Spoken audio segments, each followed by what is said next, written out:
This proves it, right, Agent Lang? That I'm not the killer. Not yet, sis. Oh. Okay, we're not done. Right, Mr. Prosecutor. The proof is in the pudding, as it were. Pudding is a nice dessert. So, do you think you can prove it? Or you can do it? Can you prove that what you said is what happened? Because remember, if you can't, I'll be taking a certain someone back home with me as a souvenir. I agree that as long as there is no proof to my hypothesis remains just that. However, what I have laid out is no mere hypothesis, for there is one more piece of evidence. One more? This should be interesting. You think you have a piece of evidence that will turn your hypothesis into fact? Well then, let's see it, Mr. Prosecutor. I have it? I have evidence in here? What does it prove for the wire, per se? We've got the sticks. We got the wire. What could it be? Is it something that I already have? I used the picture even, too.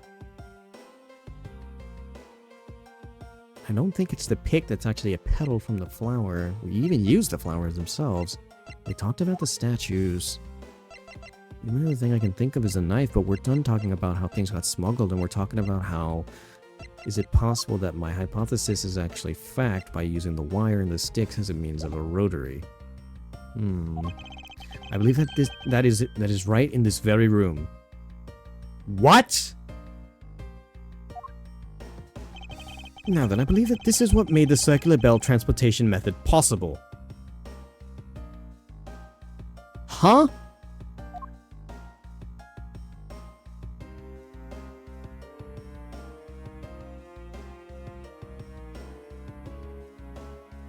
What? Okay, so they hid it in the clock. It wasn't actually the clock. Actually, that wouldn't have made sense either. Okay, my brain originally jumped to the fact that it being in the clock might have been where it could have started, since I was still on the topic of gears, but I don't think it would have moved quite so elegantly to have maybe caused the rotary function.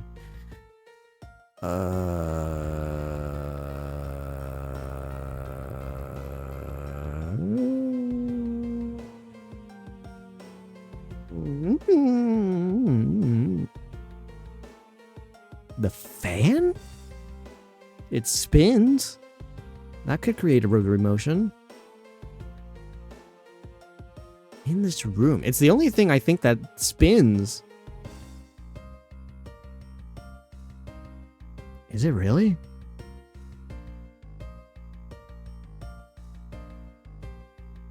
So they got the wire. That's such a big fucking wire, though. And then, I guess...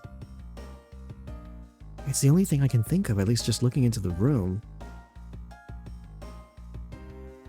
Yeah, I'm re-examining the room. It's the only thing I can think of for the time being. Oh. Is that alright? Ha! Looks like you dropped another bomb on us again. The last piece of the trick are two pulleys. Pulleys?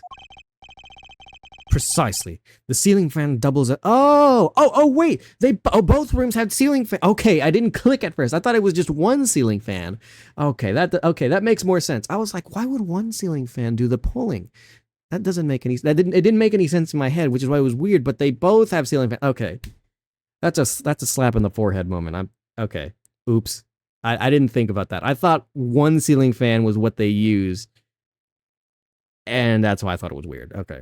The ceiling fans doubled as pulleys in this case, and thanks to the fact that there's one installed in each of the offices, the ceiling fans made for the perfect pulley set for the wire to run on.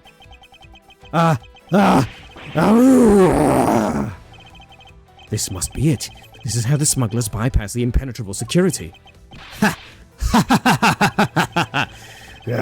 You're really something else, Mr. Prosecutor. I bet you figured it all out already, haven't you? You know who the big hotshot that set up this real-life stage show is, don't you? The person who set up this rather large and complex stage show needs to be someone who had foreknowledge of this existence of the ceiling fan in both of the Alabastian and Babyliss offices, and that Passion Flower support stake could be used as arrows. The real mastermind behind this case. The only... Okay. Assuming that it's still people that we know, I think I can rightfully scrub out Palainos unless he's like actually like shadow government, like pulling the scenes behind the scene, or like pulling the strings behind the scenes levels like mastery. Because I was sus on him originally, but I'm actually a little bit more... I've had more sus on Ambassador Alba because of his potential like pretend demeanor that he has. And a little bit even more so now when we started this part of the case, because it felt like he wanted us to stop the investigation before we learned too much. So it's... And he's the only other person I can think of. My main two like sus people were the ambassadors, and it looks like Ambassador Alba is probably the better of the two to go off of. Well, don't you dare make this wolf wait for his food. Why are you so hesitant, Miles Zajwas? If you can't say who it is, why don't you present something like you always do? A single point of the finger here, and this case will explode into an international incident. It's Ambassador Alba. It has to be that. However, it's already too late for me to stop the forward momentum. It appears that I have no choice now but to rush in. There is a piece of evidence that will point us to who the mysterious mastermind is. Wait, evidence? Not even a profile? I can't just be like, haha, it's you. I have evidence.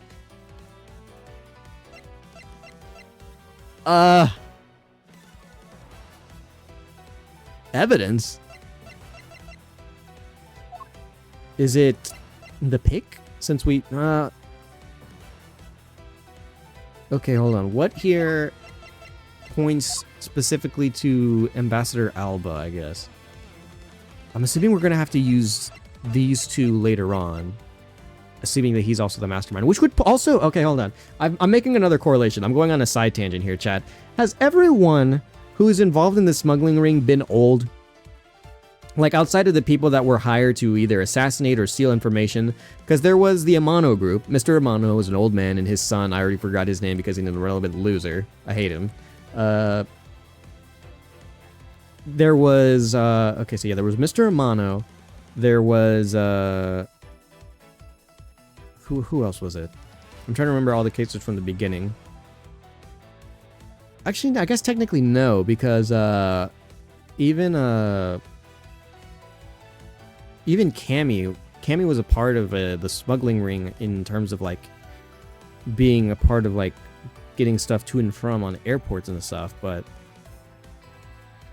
let's see. So there was Cammy. I guess she was more of a hired operative, but I guess the main members of like the ring all seem to be like old people. It would seem to feel like for now. Maybe I'm overthinking it, but yeah, side tangent over. I'll go ahead and get back to it. So, evidence here that points to it being Ambassador Alba. It could be the crossbows, since these were what was attached to his plants, or the cross. Yeah, it could be these like stake arrows. What else do we have? What can we use here?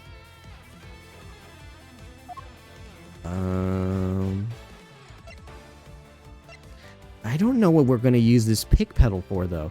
Down in the open air stage, it looks like a guitar pick. It's also wet for some reason. Why is it wet? Why does that detail matter? I assume that was either because it was in the fountain or was somewhere where water was a part of something.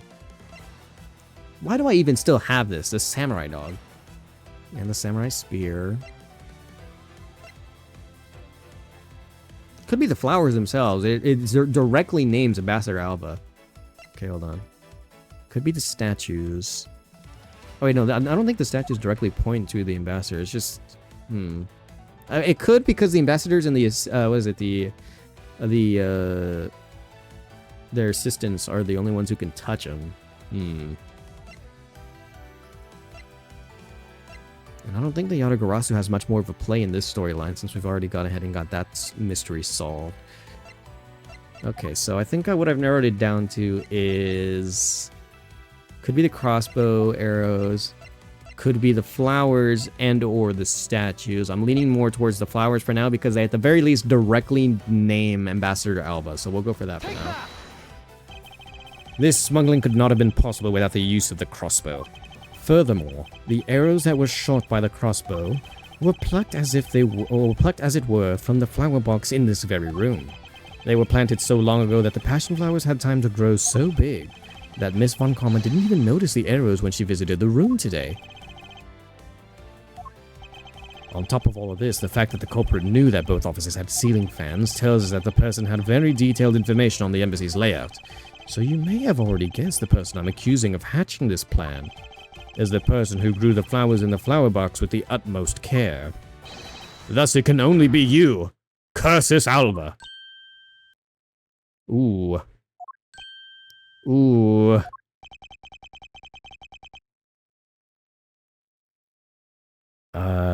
Personality shift, we gonna... How are we doing here, Alba? Are you out of your mind, Miles Edgeworth? I'm certain of what I'm saying, and I'm sure that he is the culprit.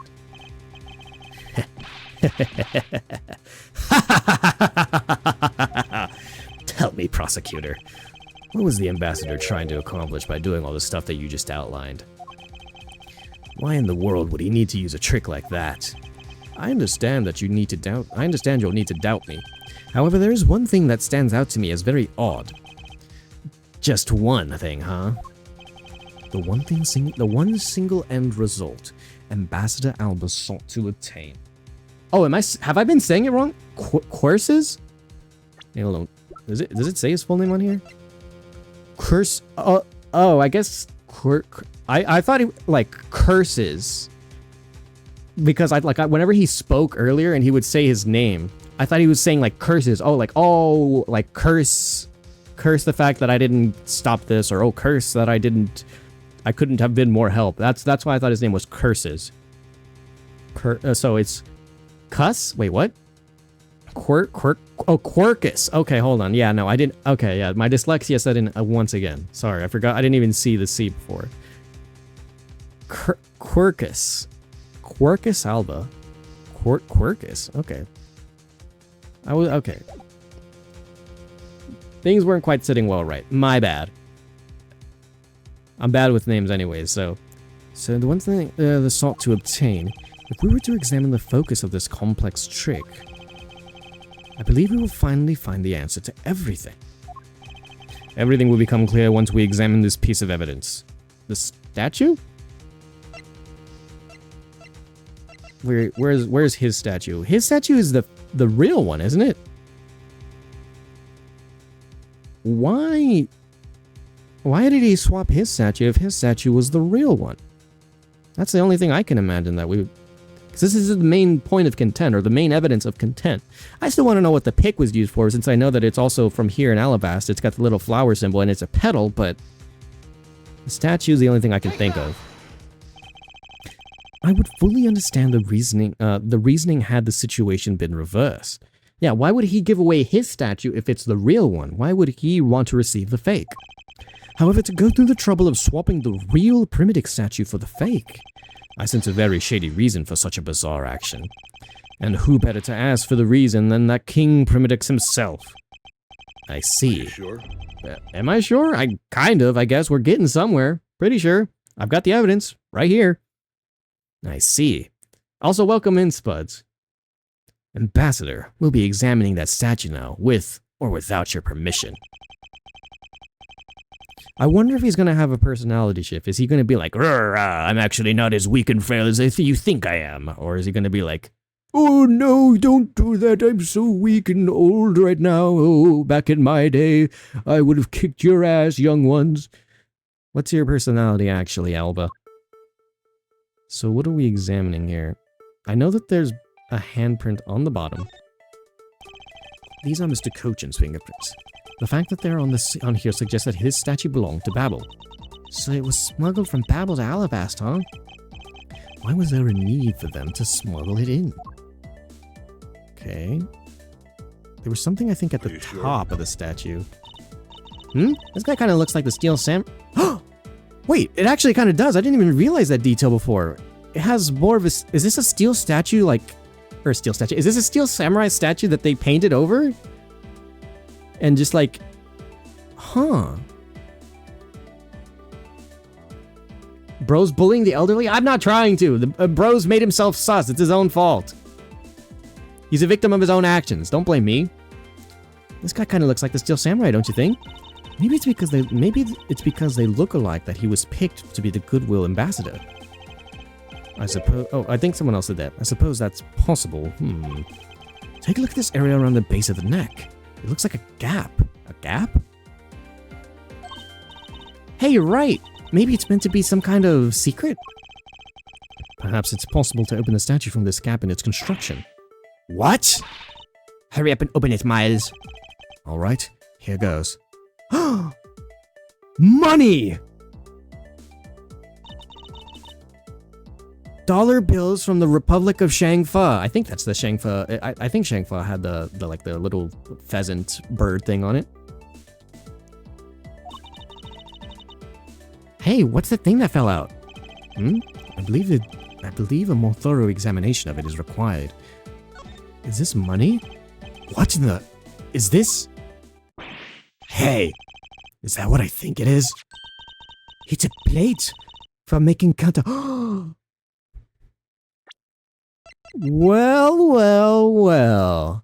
Not money, but perhaps a way to continue to go ahead and press and print some more fake money from where fake bills were being circulated around, huh? Isn't that something? Come on, not all old people are evil. Well, they've had a pretty bad track record in Ace Attorney, so, you know, it's not too uncommon to want to point the finger. That aside, there's also been some pretty big false alarms, so in those situations where we have to point the blame at people like Old Bag, bit of a whoopsie doodle, but other than that, I think it's fairly justified. As an aside, I forgot how good sandwiches are with mayo. That's fair enough. I haven't had me a good sandwich in a while. Actually, depending on the sandwich and the amount of mayo too, because I used to hate mayo, but I've actually grown a little nonchalant about it. It depends on the amount and how it's put into the sandwich. I can get over it. And I guess also depending on the brand, because sometimes I still am not like too terribly fond of the taste, but it depends on the brand, I think, and how much is like put about. So I'm indifferent about it now. It's a plate for making counterfeit bills. Somehow, it appears that we've at long last arrived at the exit to this complex labyrinth. We finally hold within our hands one of the counterfeit money plates, and the reason why the replica was smuggled into Alabas to begin with.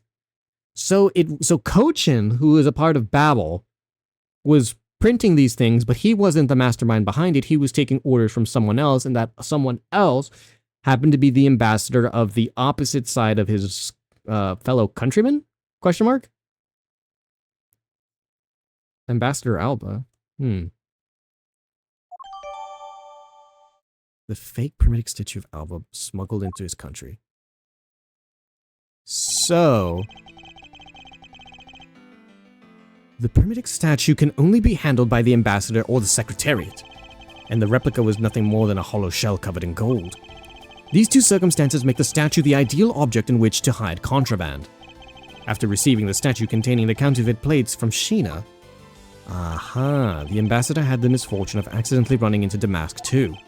Surprised by the thief, the ambassador raised the replica statue on Damask 2 and... Then in order to frame the Steel Samurai of the murder... Wait a minute, so then hang on. Why did Cochin... Was Cochin planning to betray Ambassador Alba? Since it's Cochin who sent in Damask 2 to steal the primitive statue. Was Cochin going to try to pull a 2-for-1 and try to send the stuff to Alba to maintain good fortune? And then... Okay, hold on. This is actually kind of... I think I might have found a reason for this to have aligned the way that it did in my head. So Cochin was planning to pull a double whammy on Ambassador Alba, and he was going to send Damask 2 to steal the statue from Ambassador Alba, and if he died in the process, even better, and then he would get his plate printer thing back. And he might even be able to raise the ranks, or at least be the primary beneficiary for getting any and all funds from the current dealings they have selling counterfeit money in Shangfa.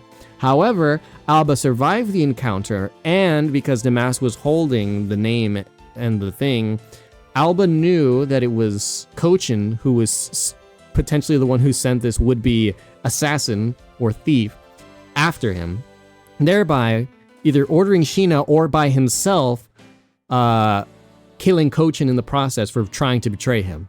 That's my line of process for how this game theory would work. Still, looks like there's a lot more that we're going to have to go ahead and uncover here. Then in order to frame the Steel Samurai of the murder, he covered the samurai sword in blood. It was red-white? Okay, yeah. So maybe I got it wrong. Maybe instead of the spirit of Manfred von Karma, Ambassador Alba is possessed by the now long Actually, no, I don't think... Damn it, okay, yeah, red-white didn't die. Or at least as I found where he's still just rotting in jail. If he did die, then I guess his spirit was the one that possessed. A little bit bigger than the Thinker statue, but still, same effect. Another case of bludgeoning to death. Well, Ambassador Alba? You're the leader of the smuggling ring? My country's in a mess. And it's all because of you? You're the one who killed Damask too? Answer us. Uh-oh. Uh-oh. Uh-oh. Uh-oh. I doubt he's dead. Yeah, I doubt he's dead. I never thought.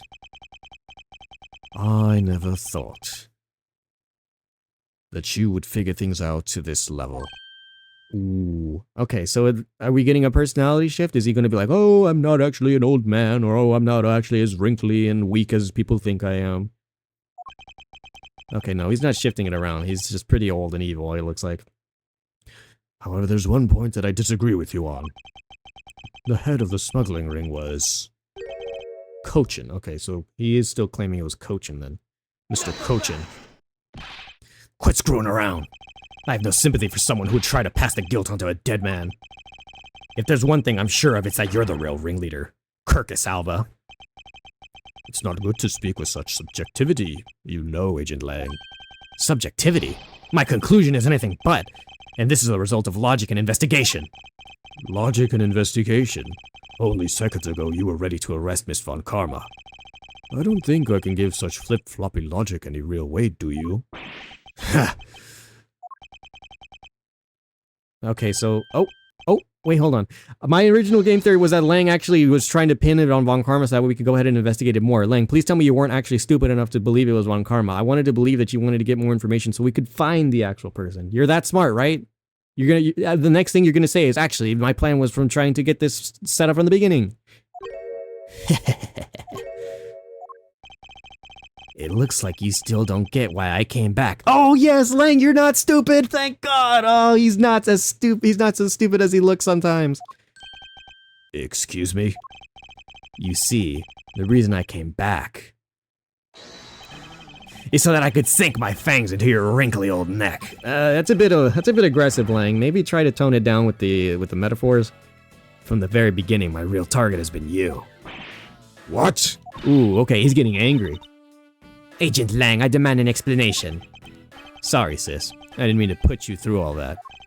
I knew you were innocent from the beginning. You did? I knew that this whole incident had been meticulously planned and prepared for.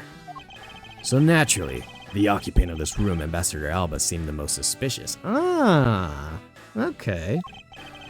But without the ambassador's permission, we couldn't get in to take another look around. Ah, so that's why you put on that big show to accuse Francisca of the murder. Using Francisca as the bait, you were able to gain us entry and the investigative rights. Yeah, if I hadn't done that, I doubt the ambassador would have given the okay to poke around. So that's what all this was about. Very well, I will forgive you. But in exchange for using me as bait, you will take some responsibility and help us find the truth. Agent Lang, for giving me such a great opening. I thank you. You know, I just knew, Mr. Prosecutor. Oh my, Lang? Yep. Ah, Lang, I'm so glad. Not only to just have you around, but to know that you're not an actual idiot. That somehow, if we were able to find some proof by investigating this room, that you would be able to figure it out the real culprit with your special brand of logic. Heh. The evidence detectives collect combined with the logic of the prosecutor. That's just as it should be in a prosecutor-detective team, right? Shh! I don't know about all that. But But one thing I do know is that I'm itching to see the old man get what's coming to him. Ho ho ho. You're quite scary when you want to be, aren't you? Hey, you were the one who was planning to use me to push all the guilt onto the sis. But unfortunately for you, you misjudged me. Agent Lang, I wish for you to stop trying to intimidate me. What we need right now is evidence and proof. I wonder if you have what is necessary to prove that I am the head of the smuggling ring. Even I don't think we have that much now. But since we've pointed the finger already, if we left without at least having some evidence on us, I think it would prove really bad. Don't be such a sore loser. If you really are the head of the smuggling ring, then you should have acknowledged your crimes with dignity. Dignity? That is nothing more than a fool's insincere display of strength. If you really wish for me to acknowledge my crimes, then I would like to first see some of the things that you call evidence. Oh, whoa. New tune? Where's this coming from? Hang on. What's all this? Hello, new song. Out of nowhere, too. I tell you, I knew nothing really. I didn't even know that a counterfeit plate was hidden inside the statue. You swapped a real statue that vested in your country the authority to rule for a fake. It doesn't make any sense that you didn't know anything. It does. It doesn't make sense. Then where doesn't it make sense? Can you prove that it doesn't make sense? He's really got us. He's turned the entire situation around against us. Damn it! Okay, we're not done yet then. The proof that Interpol had been after which points to this man as the ringleader.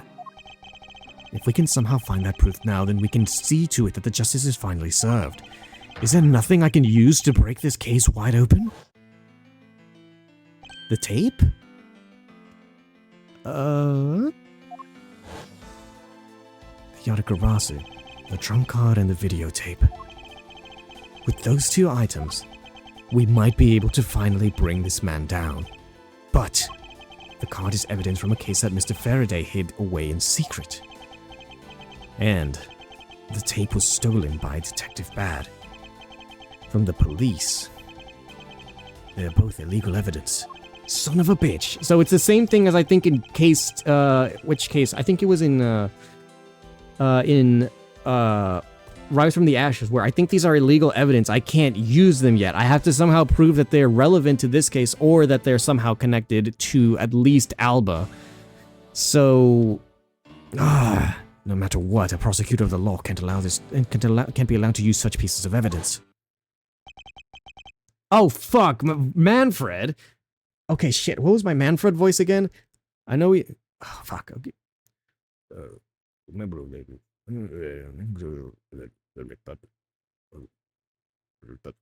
Needless to say, we von Kammers are commanded to achieve nothing but victory, and by any means necessary.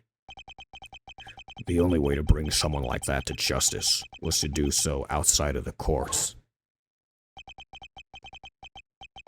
That's what we thought at the time.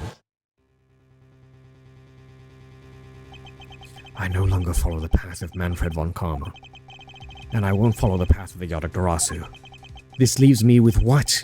What creed will I believe in? If I want to pursue the truth, then I will sully my hands in if I want to pursue the truth, then I will sully my hands in illegality. And if I want to pursue justice, then I will lose the truth. What is the law and what is justice? And which path is a prosecutor supposed to follow? That choice is one that I must make by my own hands.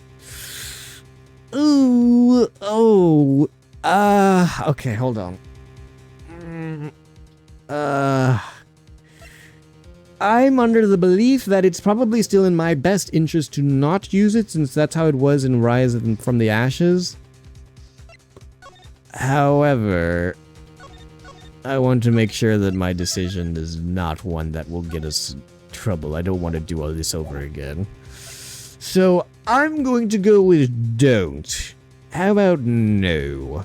And then we'll go ahead and not do that.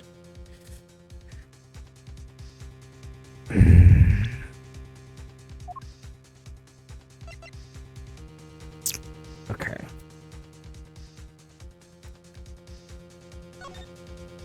I don't know. Even right now, I don't think I can imagine how this will help. And if I bring it up, what does it do for us? It's illegal. I can't use it in... Okay, hang on. Think it through. We're not technically in a court. So would it really hinder the investigation that much to show it off at least? What does this help us accomplish?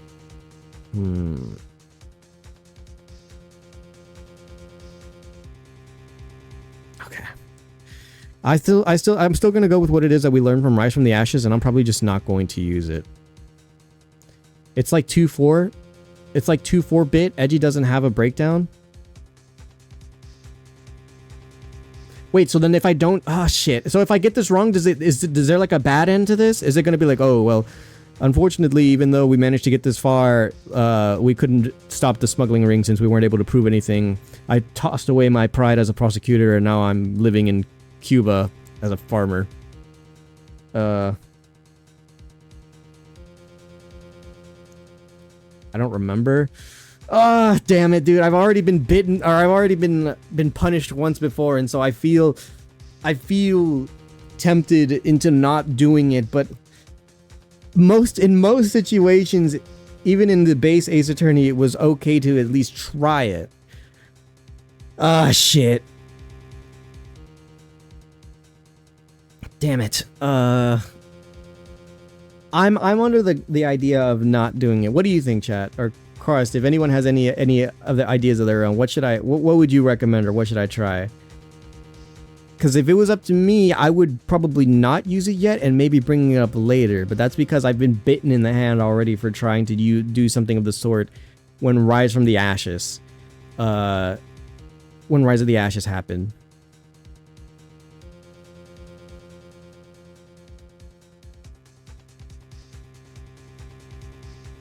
Trust in Lang, I do that. So Lang wants to bring him down, so then by helping with Lang, the best option would be to use it. Right? It's...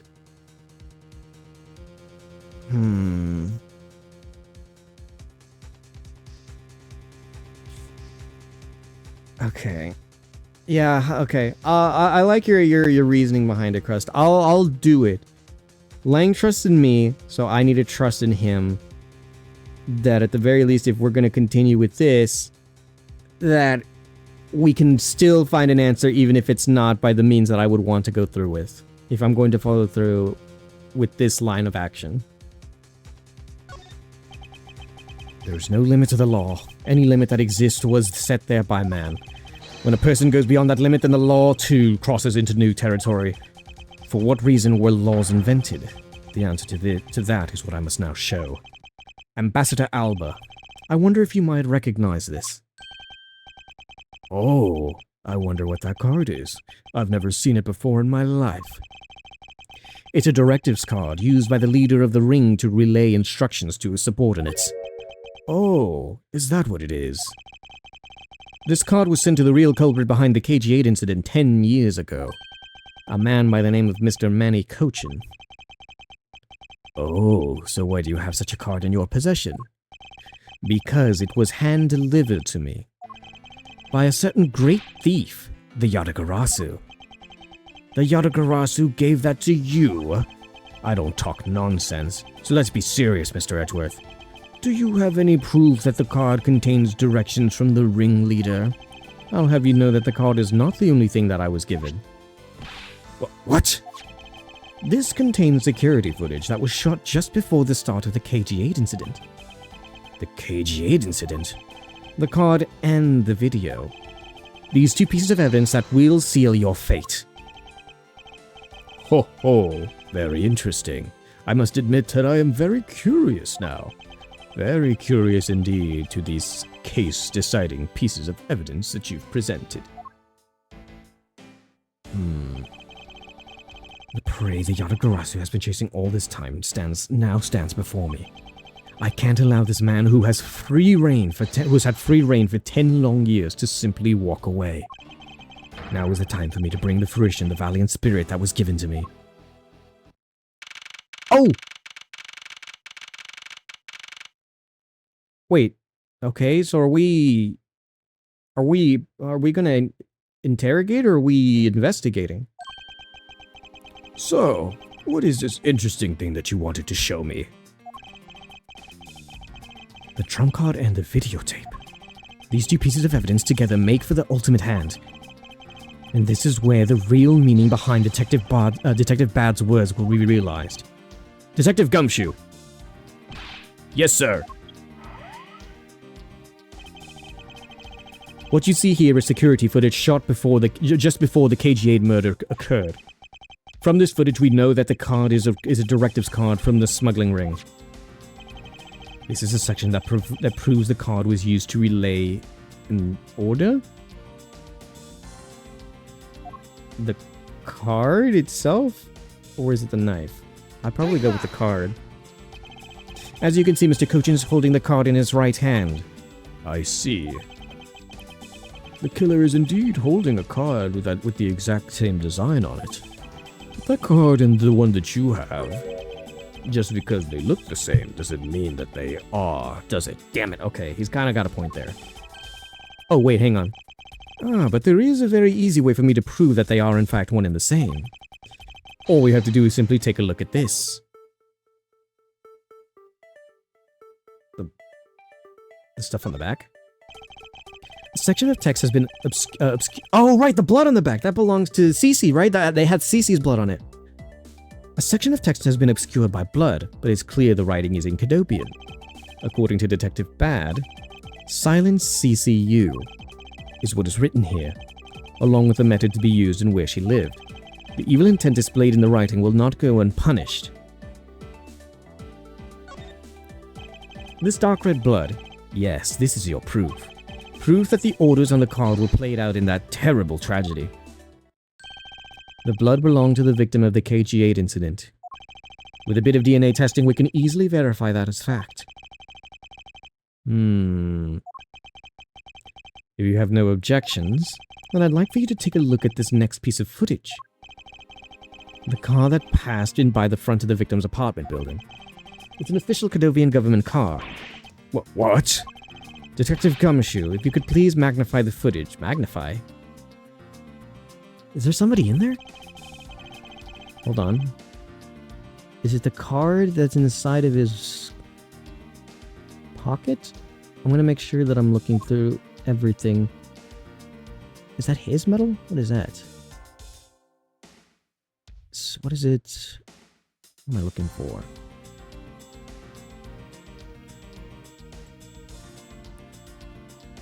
Is that his?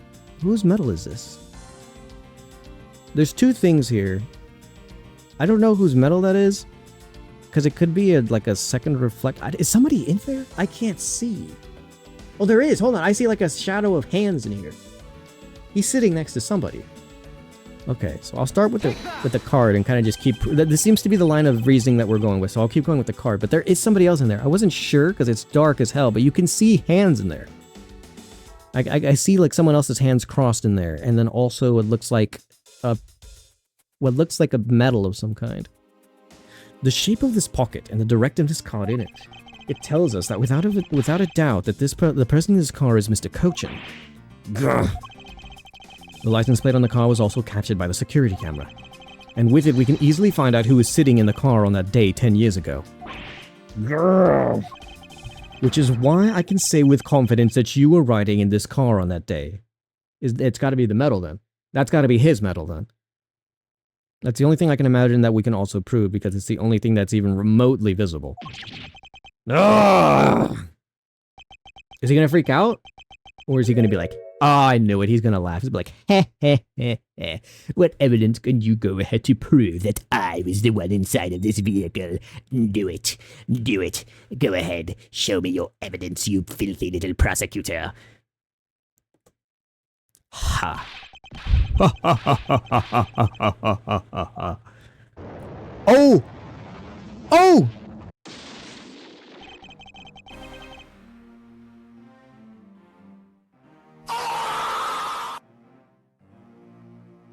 Personality shift. We got it. You are not a wrinkly old man then, are you? Ambassador Alba. Kirkus Alba. So, you finally reveal yourself. You are no late nature-loving wrinkly old man. He stands proud, though. He's got the pose and everything. You've done well, boy, to make it this far. However, about your claim that I was riding in the car at the time, that's going to be mighty difficult to prove. How so? The Principality of Cadopia no longer exists, so naturally all records from the time period also no longer exist. Ugh, that arrogance. What he really means is that he's already erased traces of them. Are we finished here, boy? The only weapon I have left to me now is that piece of footage. There must be something here that I can use against him, and it's gotta be the medal. Take that! What the? Ambassador Alba! Yes, what is it? You were once an army man in service of Cadopia. And it was you who made the many missions you participated in successes, correct? Why the sudden backhanded praise, boy? Although, to be sure, the brilliant medals on my breast were awarded to me during the end of the era of Cadopia. But now I'm only one who owns this particular medal. I'm the only one who owns this particular medal. In that case, the only person who's sitting in this car is you. How do you figure that? By the medal captured here in this footage. It is clearly the exact same medal as the one that's on your chest. The very same medal that you just claimed to us in person to be the only one of a kind that you possess. Oh, wait, oh my god, what the fuck is that? Is he a statue? Is he breaking apart? What? This is how it will be. Wait, this is how it will be, but I won't look back. For this is the path that I've chosen.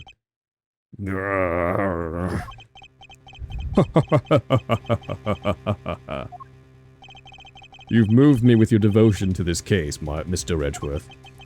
Why is he taking such an arrogant stance with me? It's almost possible, isn't it? For the lot of you to have come this far. It looks like I just might lose our little game this time. You might lose the game this time? You don't get another round, Mr. Ambassador. Is that a fact? Very well. I've decided to confess and admit my guilt. Wait! He's going to admit his guilt to the KG-8 incident and not this. And the KG-8 has already passed the statute of limitations, and so he can just walk free. You're going to confess? And I will accept whatever punishment that may come as a result. What the? Regarding the Damas tomb. Oh, never mind. Okay. I thought he was talking about the KG-8 stuff. Okay. Here it is. I like how you gave him non-old man voice when he's in it, when he's in a weak form. I tried.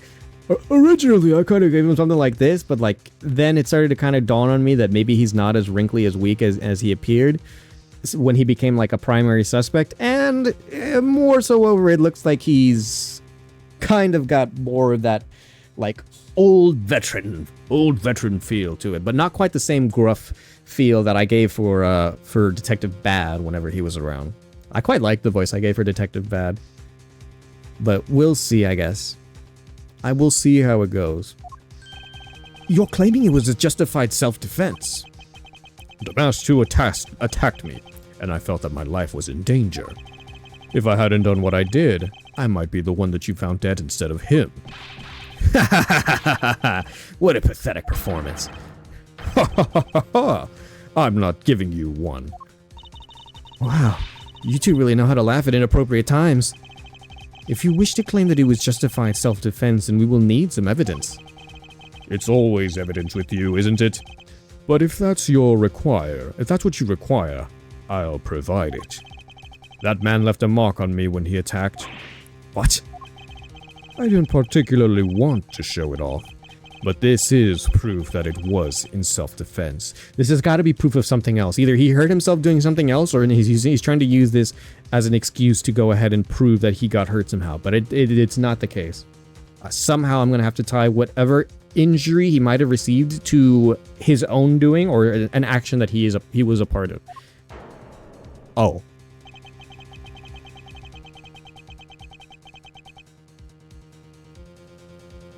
Okay, well, first of all, it's very covered up. And I can't even really examine and see what kind of a wound it was that he got. Whether it was a stab, or something else. Okay. What do I learn from this? What does this teach me? I'm an old man, and sometimes I don't pay attention, and I don't pay enough attention when I should. But the mask too didn't have a single weapon on his body. Oh, damn, he hit her with the silence. He put his hands up and told her to shut the fuck up.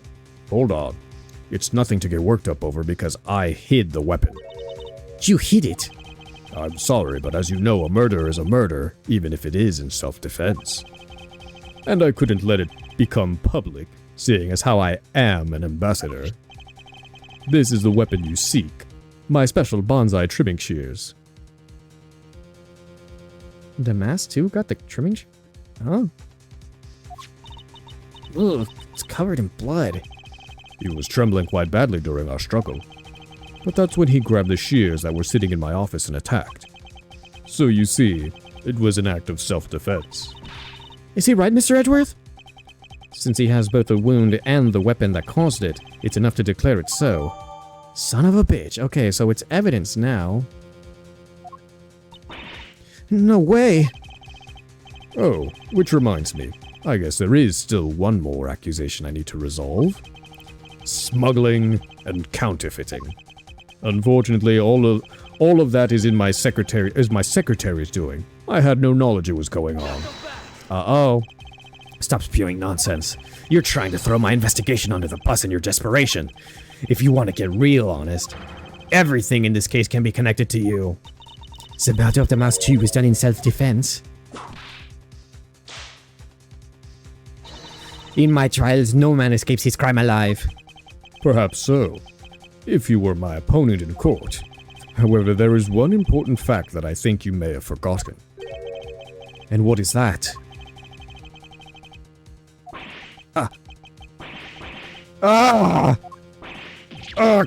That's what you mean. Extraterritoriality. That's right. This sits on what is effectively Alabastian soil. So any Extraterritorial rights. It's here. Oh, damn, wait. Winston, you know about extraterritorial rights? Ah, shit. Okay, I guess we're about to learn today then, huh? So then we've got to prove that it's not a matter of a crime that can be committed in America, but rather a crime between I guess technically Cadopia, but between Babel and Alabast, or tie it into potentially like a world, like an international level crime. So any trial that is to be held will be held in Alabast. Therefore, the crime I just admitted to will never be tried in your court. Agent Lang, what is Interpol's stance on this? Agents investigate. That's our job. The judgment of people who have confessed to their crime. That's the court's job. And I've already confessed to all of my crimes, Agent Lang.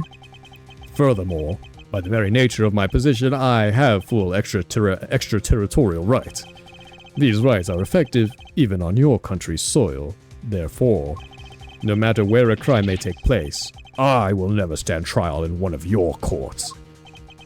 That arrogance and your expression. That's nothing like the face of someone who's ready to accept the consequences. Shit. Yeah. Shit. Oh my god. So what are we gonna do? Don't tell me you have your own country's judicial system eating right out of your hands. These crimes that you speak of so seriously of. To me, this has been nothing more than a game. You may chase me out of this embassy with your accusations, but it's no big deal. Alabast has numerous other embassies in other countries around the world. All you would accomplish is that you would change the backdrop of our little game. These two layers of protection that extraterritoriality provides him. This is why he's one of the this is why he is one of those who cannot be brought to court. Oh damn, he's even got a new sprite too. You see now, don't you? I live in a whole different world than you. Now, if you'll excuse me, I need to go and fetch your eviction papers. Shit! No, is there nothing we can do? To be continued! How much more is there? Okay, so I guess we made the right choice then. If we would have let him walk free as a wrinkly old man, then I guess he really would have gotten away with it, but... Son of a bitch. Oh, man. I can't believe it, sir. It's... Oh, fuck. That word is so hard to say on a first go basis. Extraterritoriality. Yes, and there's nothing we can really do about that. In the end, we didn't have enough authority to bring him to justice. I can't believe that even though we know he's the boss, we can't lay a finger on him. I know. Hey, Mr. Prosecutor. Sorry to skip on you, but I've got some business to take care of. If we can't even get an evil guy like him to slap on the wrist, then what the heck were the laws created for? What good are they? If the laws can't help us, then I'll go get as a Yatagarasu and take care of this myself. Don't you dare. Mr. Edgeworth. Sorry, that was a bit too harsh. I know how you feel, sir. We tried to take on an ambassador after all. And he did tell us earlier to get out of the theater. It's kind of their country, I guess. But I feel like I've been slapped across the face for just doing my job. What am I going to do? How should I retreat for now and formulate a better plan of attack? Oh. Come on, everyone. We can't give up yet. Okay. I want you to think about something for a sec. We've never let up for even a second. And as long as we don't stop investigating, we might find the rotten treasure hidden there. She's right. Come on, Mr. Edgeworth.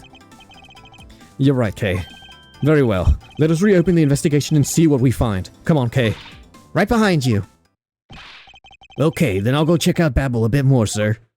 What can we find? I hope there's not like a time limit to this. And I have some things that I need to investigate further in Alabast. Are they even going to let you in, Francesca? Is it because she's Interpol that they'll let her? Now then, before I gather any more information, I should do a bit of housekeeping. Passion flowers dated... Oh, okay. We're getting rid of investigation. Okay. Ambassador Alba seems... I sense that there's something he doesn't want us to investigate. There's something still that we need to go ahead and find an answer for. I wonder why. There are two special circumstances that surround the ambassador. First, the embassy itself has extraterritorial rights. If something happens on Alabastian soil... Hold on. Okay. Thought. I need to somehow tie it to... If this is out of our judiciary, then we need to tie it out of Alabast and into Babel.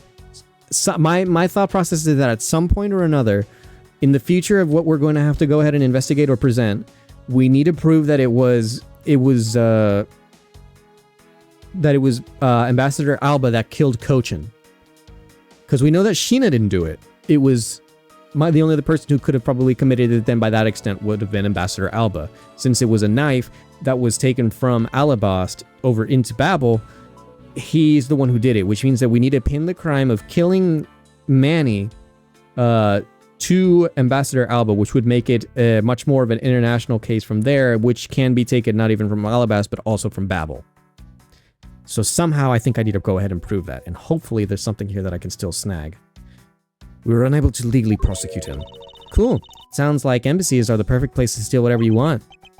And murder Damas too, run a smuggling operation and make counterfeit bills, apparently. But I thought all the counterfeiting was done by Mr. Cochin in Babel. Yes, he apparently used the embassy's coupon printing press to do that. And it's the same story over there anyway. Babel also has extraterritorial rights. Which brings me to my next point. The ambassador's extraterritorial rights. Those rights are effective even in his own country. Really? No matter what happens, he can never be tried in our courts. He retains some very special rights indeed.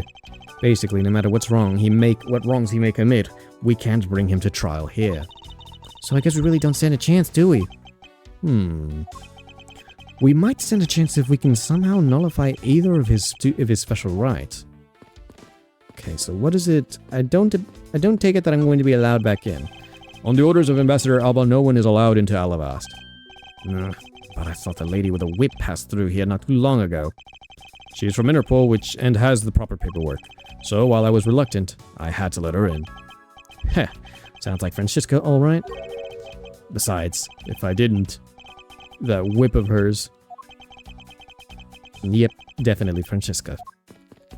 There's gotta be something that I can still... Am I only allowed here in the theatrum?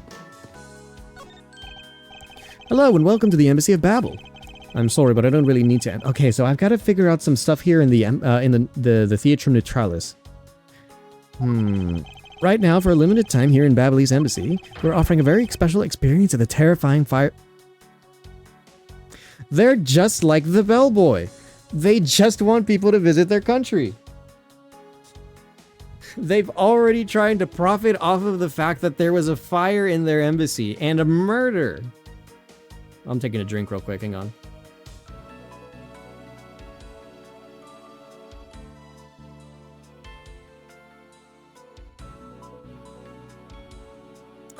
Okay.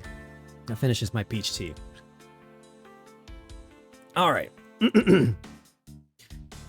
Experience the Terrifying Fires Ash Tour. So how about it? Shall I sign you up? We're fine, thanks. We have an investigation to run, so I gotta look through everything else here that I've gotten before. What can I look at? We'll start on the Alabast side. This was taken just before the two ambassadors gave their bouquets to the Steel Samurai. Wait, is it just my imagination? Or is there something in this picture that I've seen before? Is there? The Steel Samurai. I won't rest until I've inspected every suspicious looking nook and cranny. So there's Larry as our Steel Samurai. It doesn't look like there's anything in the background. The butterfly mark. Palladino is still looking as dapper as ever. Quite the lad, that one. Nothing in his bouquet. Ambassador Alba, old and wrinkly. Nothing suspicious. Just a second. Is this a fake flower? Oh, that's gotta be where our piece is from. It appears to be the bouquet of Persian cyclamens and roses. Wow, you even know the exact species? I never would have figured that you would be an expert on flowers. Ugh. It's all because of those flowers that old lady sent me every month. Just look at me. I sound like some sort of a botanist. So, what exactly is this yellow flower here? That one. I'm not sure. What? You don't know? As far as I can recall, I've never seen a flower like this before. But I feel as though I've seen this shape somewhere before. Well, as a matter of fact, I think we can deduce what it is. Now we know. Is it not a pick, but a petal? It still doesn't look quite right, though. Eureka! Could this piece of... Oh. No. Ah, shit! What? Is that not it? Is it not the pick? It looks just like it, though.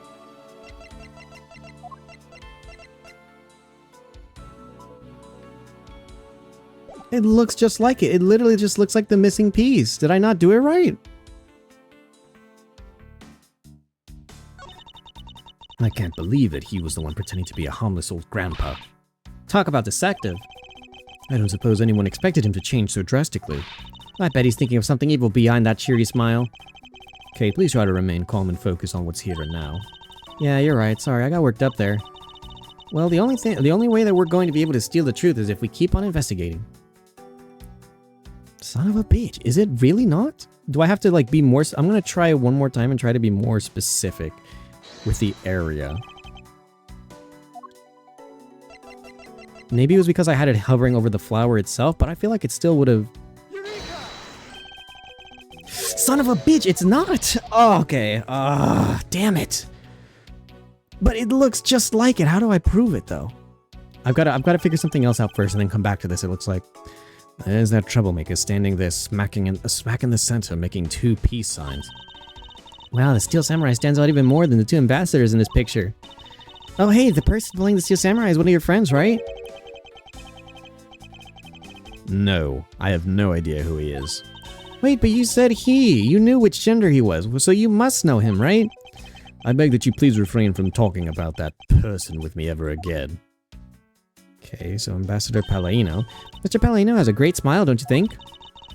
I bet he was really happy that they were going to become a Codopia again. Perhaps, but instead he became the greatest victim in today's case. An ambassador like him who's always thinking of his country is really to be admired. Oh, I think Kay said that, actually. Yeah, although this... Oh, no, I think Miles did it. Yeah, although this happened, I hope that they'll be able to reunite the country someday. I hope so as well, but for that to happen, we need to solve this case first. We need to see to it that I was getting mixed up with who was talking. We need to see to it that those who would harm the new Codopia are locked away. And we will. Damn it. I see that lilies are at the center of the bouquet with an accent of chamomile. Oh, look at that. Cammy gets referenced indirectly. Wow, I could totally smell the wonderful fragrance. Okay, this is just a picture. Ah, look, I know that. But it's nice to imagine things once in a while, you know? Where's your sense of empathy? If you can smell the fragrance of flower through a photo, that's more like a hallucination. You don't have to be mean about it. Let's just drop this before it's in full bloom. So as much as I want to... What can I do? Let me go through everything and make sure that I get every single piece of evidence that I can get, and then I'll start seeing if I can deduce anything, and then go from there. It's a backdrop that they used in the Steel Samurai stage show today. I love the climax of that show. Steel Samurai Sushi Slash! That was the first time I'd seen that special move. Well, the Jammin' Ninja stage show's climax was much better, of course. Oh, is that a fact? That scene where he sang for Princess Misola and gave her those hair sticks? I could totally feel the love right there in my heart. I feel the Jammin' Ninja is more popular with a female audience. Okay, so nothing there. And nothing... Flowers was sent by a variety of people and businesses to celebrate the Goodwill event. Even the Steel Samurai received some of the flowers from the ambassadors. There's so many bouquets here, it's like a wedding ceremony. I believe the flowers are for more slightly different reason. What do you mean?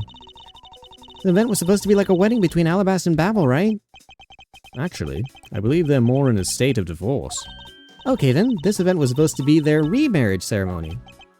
I suppose you could call it that. Okay, nothing with the flags. You can see the Babalese embassy, which is undergoing major renovations. From room expansions to garden upkeep, it looks like a lot of construction is going on. Mr. Palladino said that all this work is really hard on him. He said that since Mr. Kojin passed away, that maybe I could go work part-time for him. She got really chummy with that ambassador. What can I say? I just have a good nose for money. Okay. These flowers were sent by Global Studios. Global Studios? That's where the film of the Steel Samurai... Oh, that's where they filmed the Steel Samurai television show. They've been producing hit after hit recently, so the studio has been remodeled. Oh, I read about that in the papers the other day. The mascot of theirs is also getting a facelift too, right? What's its name? You mean Mrs. Monkey? Yeah, I thought it was something like that. You really have a great memory. Ha! Never underestimate the power of recollection. Okay, so nothing there. Anything we can... Oh, we can't even investigate the TV? What can I...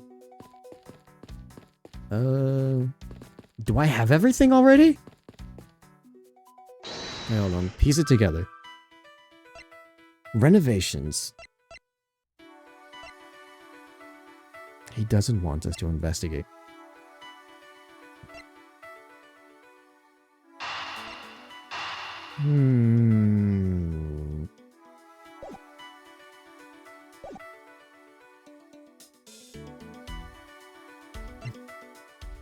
Is any of this... I don't know. I don't think there's got to be more to it. But the only other thing I can look at is this. Is it just my imagination? Or is there something in this picture that I've seen before?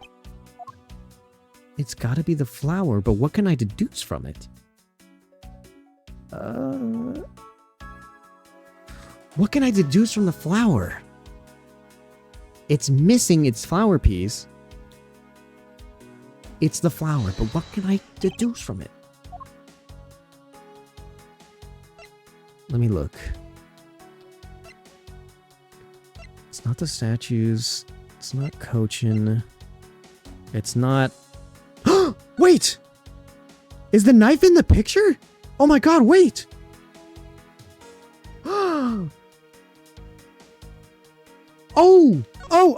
Oh, I didn't even realize that.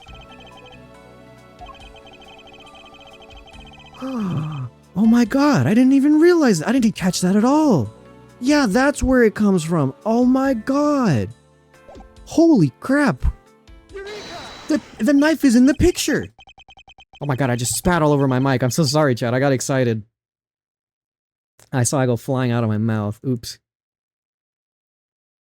Babel's national symbol is the butterfly and Alabas is the flower. It would appear that someone is employing the old hide a tree in a forest trick. What are you mumbling to yourself about? Wait, what? The hand on this knife? Ah! Yes, it's the handle that it's supposed to be on the blade that killed Mr. Cochin. There we go. Okay, we're getting it. I knew that we just had to go ahead and figure out how to pin the murder of Cochin onto Alba. The weapon that killed him was carried through the Theatrum Neutralis, in the very bouquet Ambassador Alba was carrying. There we go. We got it. The flower motif. It looks like the one on the flower petals is missing. Oh, and take a look at the weapon itself. It's missing the exact same petal. And the knife in this photo is most definitely the same as this murder weapon. The flower motif's petals are separate. Well, I got it now, I guess, but is that,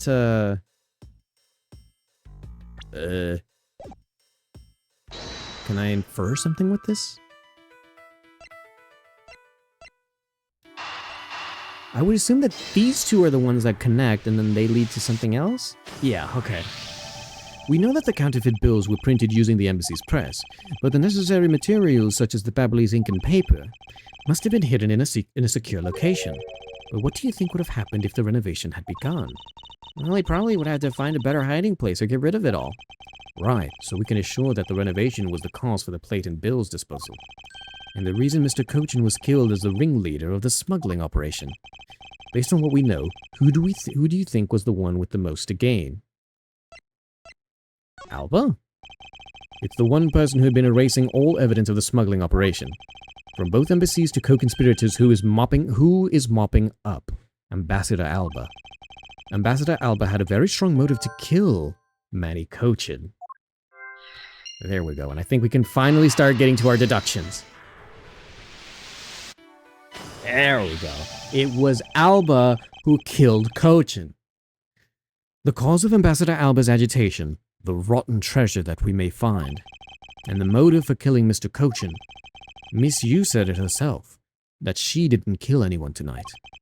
If we were to take her words at face value, then the reason for the ambassador's nervousness can only be one thing. He didn't want us to discover the real circumstances under which Mr. Cochin was killed. Then you mean Ambassador Alba's the real killer? But I thought the two of them were friends. Maybe they were. But what if Mr. Cochin was the one who first betrayed their friendship by trying to get Damask to steal back the primitive statue? Oh, I get it. Wasn't Mr. Cochin pushing really hard for Mr. Palladino to be ambassador after the reunification? Yes.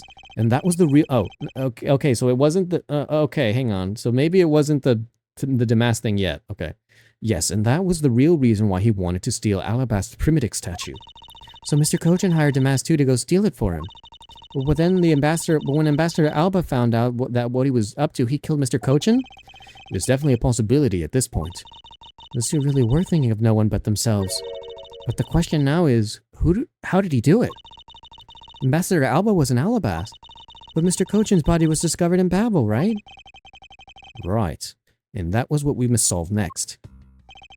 I believe we now understand why Ambassador Alba was so nervous and agitated. It must have something to do with where Mr. Cochin was killed. A place where the Alabastian ambassador was likely to meet the Babelese Mr. Cochin.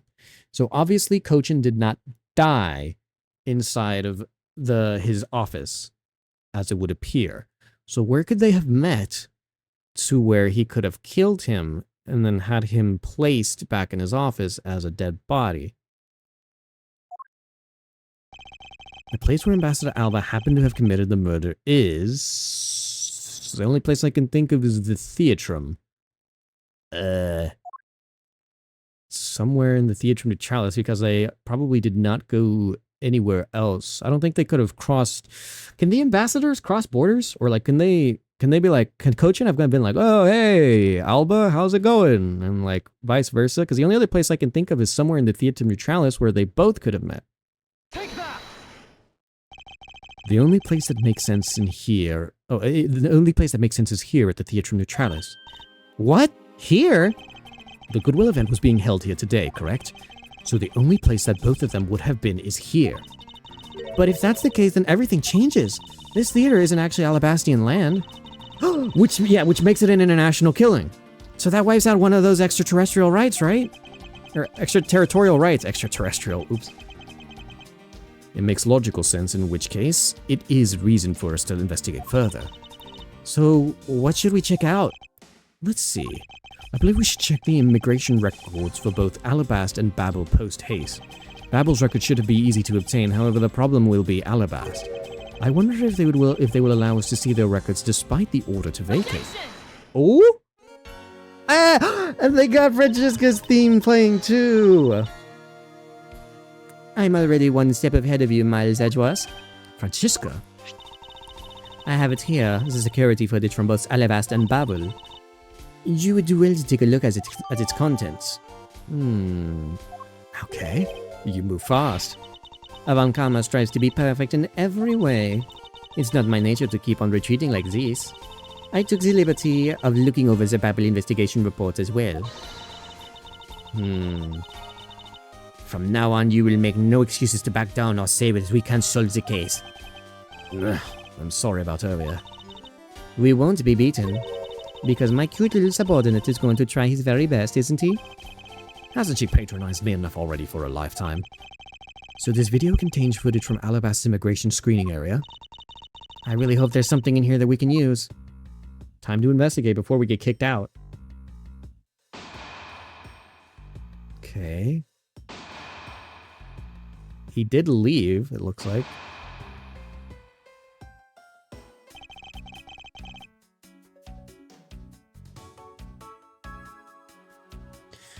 Nothing happened in the... Okay, maybe I missed something going on at the desk, but the only things that I think I got out of that...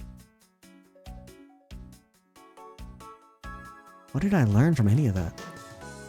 So, Alba left, then the Steel Samurai who's pushing the Iron Infant, where he was carrying the samurai dogs. What did I learn from any of that?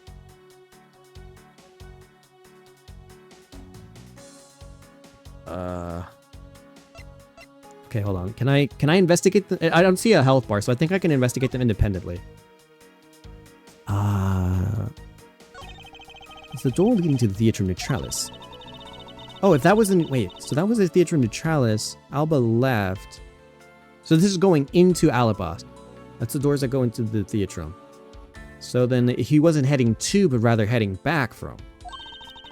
But it felt so great when I finally was allowed to go through there. You know what I really wanted to do, though? I wanted to try sneaking my way in.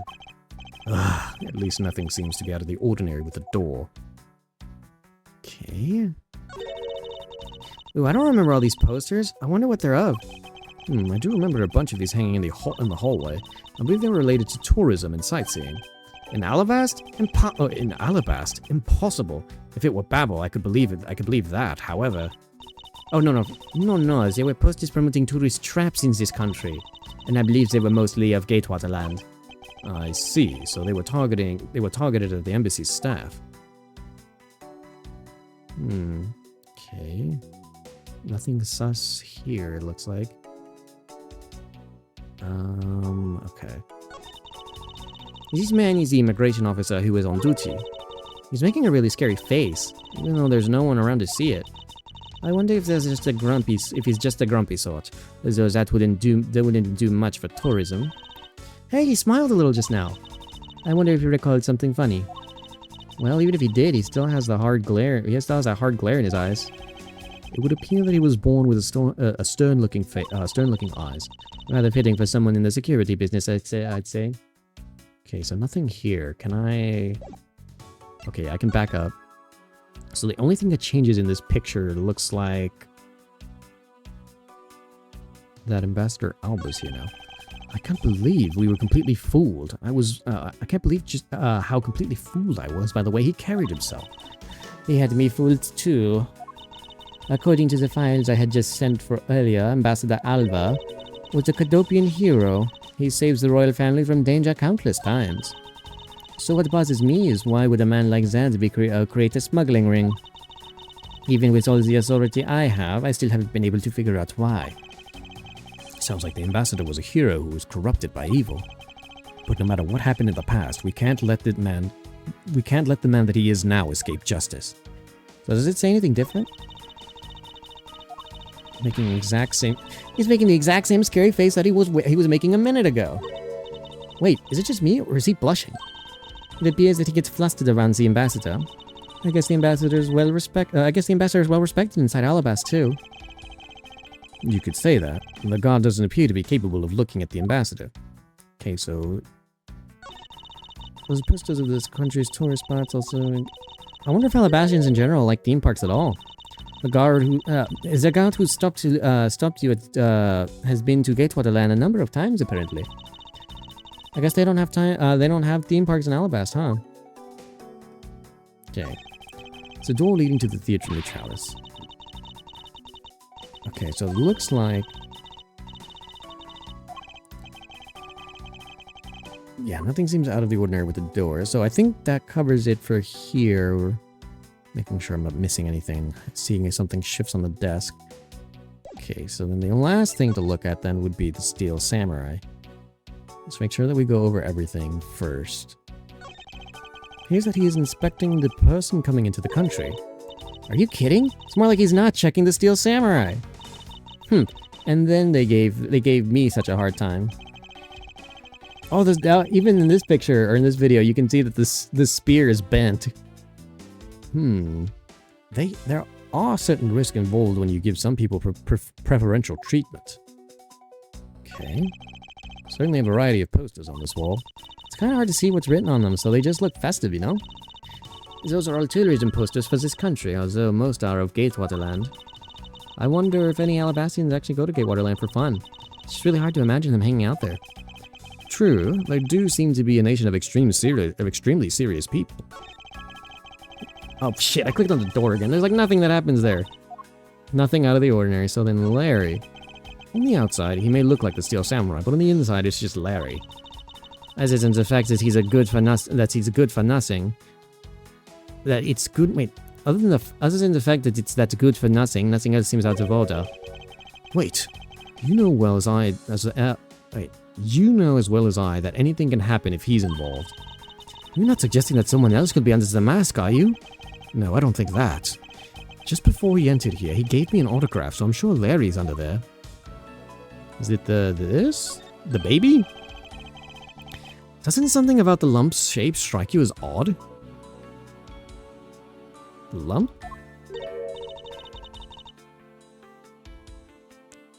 Maybe. It's supposed to be samurai dogs, I'm pretty sure. Or at least the cart was supposed to be carrying the samurai dogs. Isn't it supposed to be this shape? No, there's clearly something odd about the bulge. If only we had the push cart itself, we could compare and confirm my hunch. Now, next let us check the footage of Babel's security camera. I hope it shows us something good. Okay. Phooey, there wasn't a single sign of a suspicious person or anything. That right there is the contradiction. Huh? Did I miss something? You didn't miss anything. Because there was nothing to miss. However, what is missing is the image of Mr. Cochin entering his own... That's true! What is missing is the image of Mr. Cochin entering his own country. But wasn't his body found in Babel? It would appear that the true face of our final puzzle has finally revealed itself. Oh, thank God, I got my health back. Uh-oh. Ooh. Ambassador Alba. I thought I had asked for you and your group to vacate the premises, Mr. Edgeworth. Actually, I thought I should let you know that this theater sits on my country's soil. You've had your fun, and I've enjoyed our little game. I dare say that you even achieved a new high score. However, silence. Once you've recorded a score, the same game can never be replayed again. Do you understand what I'm saying to you? Your game is done, and it's game over. No. Oh, shit. Where do you think you're going at this time of night? After admitting to my crime, I was overcome with regret. So I'm heading to the airport now to return home. I'm afraid I can't let you do that. There are still too many issues that we need to discuss with you. You can't stop me, Mr. Edgeworth, and you know it.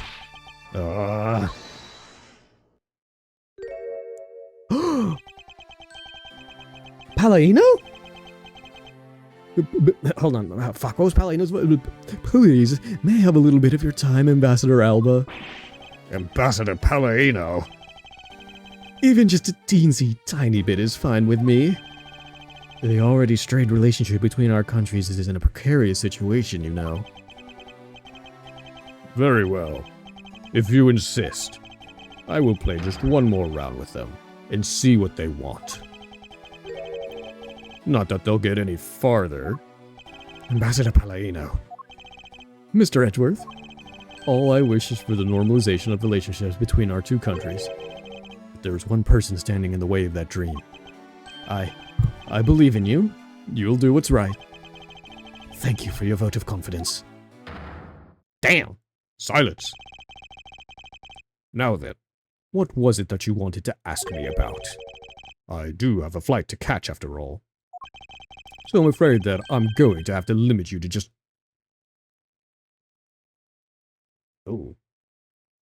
I'm afraid that I'm going to have to limit you to just one question. That's more than enough, because I only have one question anyway. I want to hear your alibi about how you couldn't have killed Manny Cochin. Oh, I see. You seem to have a good hand this time around. This should be fun. This really is the very last chance we have to bring him down. I won't allow even an atom-sized contradiction to slip by. Son of a bitch. Alright, we're getting started then. Frankly, I still don't understand why I'm being placed under suspicion here. Under your hypothetical scenario, Mr. Cochin and I are fellow smugglers. But to get to the point, I was in Alabasta the whole time. So it's simply not possible for me to have killed him in Babel. That is my alibi. So that is your alibi? That is correct. It's simply not possible for me to have committed a crime in Babel. Now that we've cleared that up, I'd appreciate it if you would move out of my way. Hold it! Hold it right there. I said hold it. What is it this time? I thought I told you I'd only allow one question. You did. But you still have yet to really answer me you still have yet to really answer my one question. What? Until you tell us the truth, I will refuse to budge an inch from where I'm standing. Very well. I'll play with you just a little bit longer. Miles Edgeworth, as my subordinate and representative of this country's prosecutors, you are forbidden to lose. Of course. That is something I've understood from the start. That guy's the one who ordered my father killed, isn't he? Yes, I believe so. The goal of the first Yatagarasu was the capture of the smuggling ring's leader. My father and Uncle Bad. Their legacy will live on. Through me! So that's why we've just gotta catch him, okay? We will, I promise. Now, Ambassador Alba, let's have it the truth now, shall we? No matter how many times you ask, my answer remains the same. Time to cross-reference. Or cross-examine, my bad.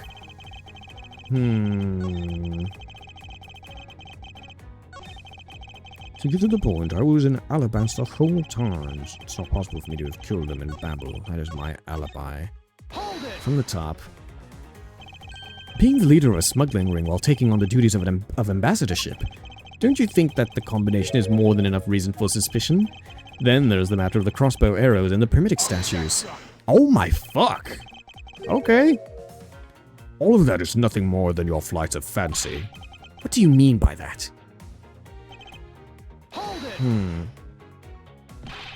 It's not a hypothesis. Earlier we proved it to be what happened. Well, let's leave that to one side for now, because it doesn't change the fact that I have no motive. Oh, so you really have no reason to kill Mr. Cochin? If you want to suppose I had one, then why not? I'll indulge you. After all, this is nothing more than a silly game to me. Even if that's how you see things, I appreciate it if you would take me seriously. Sorry. I suppose you are in a bit of a pickle. Very well. A game is no fun if the playing field isn't level. Therefore, I will formally claim that I have no motive to kill. Now let's see you disprove it. How can he stand there looking proud when he knows he killed another human being? Well, I'm not going to stand by and watch him get away with his crimes. So is that... Okay, so this is...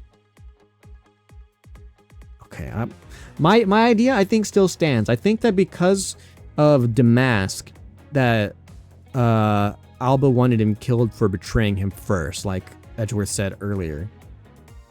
Hold it! Are you serious that just because you were partners that you had no motive to kill? I'm only following your hypothetical scenario to its logical conclusion. Looks like he's not going to admit it himself that he was in a league with Mr. Cochin. I suppose not. But I do know that his relation to the smuggling ring and to Mr. Cochin. You mean he's the ringleader and that Mr. Cochin was a subordinate, right? Correct, but I know more than just that. Miss Von Karma, I'm sure that you remember the safe in Mr. Cochin's office, right? Yes. The safe had 2 compartments to it, didn't it? Yes, and why do you think that those stolen goods were being stored in Mr. Cochin's office? Could it be because he was trying to cheat Ambassador Alba behind his back? So Mr. Cochin didn't turn the goods over, but decided to keep them for himself? I suppose that's possible? It seems to me that both men were only concerned with their own wealth and well-being. And that means that maybe they didn't have a trusting relationship after all. Okay, I'm much more willing to go ahead and commit to it then. What Ambassador Alba had to gain, I believe that is his motive for killing Mr. Cochin. What are you people whispering amongst yourselves over there? I'm sorry to have kept you waiting. Now then, let's continue with your testimony. Hold on, I'll go ahead and I'll put it right now. It's gotta be the note. Objection! Yeah.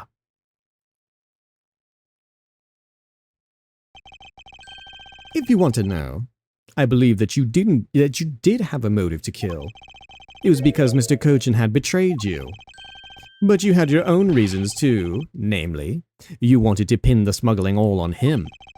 Evil begets evil, and because you were trying to test each other, it turned into this mess.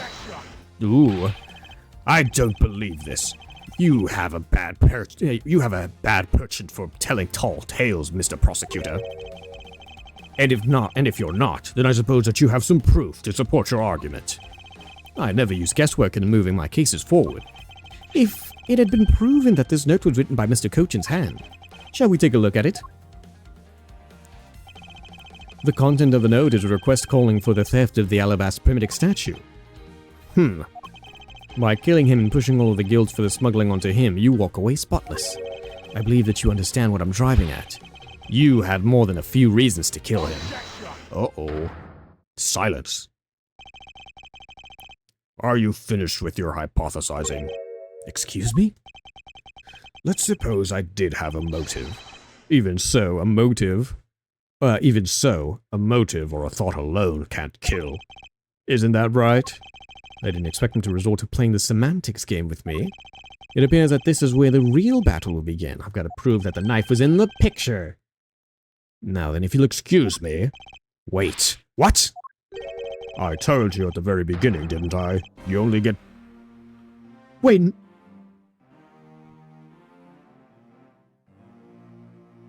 He's gonna get away? Arrgh! Ambassador Alba, if you could please just give us a little bit more of your time? It doesn't matter what kind of a man Manny was. He was my subordinate. Which is why I would like for us to figure out the real cause of his death. Silence! That is something for Babel to figure out, and something to which I have no relation to. Now he's even turning down a request from Ambassador Palladino. I'm very sorry, but it seems that even my voice falls on deaf ears. There's no need for you to apologize, Ambassador Palladino. We must find a way to stop him from leaving. It seems that there's no further objections. In that case, please allow me to return home. Oh, holding. K? Oh, I thought it was going to be Lang. It was K. I love Palladino's serious sprite. I do too.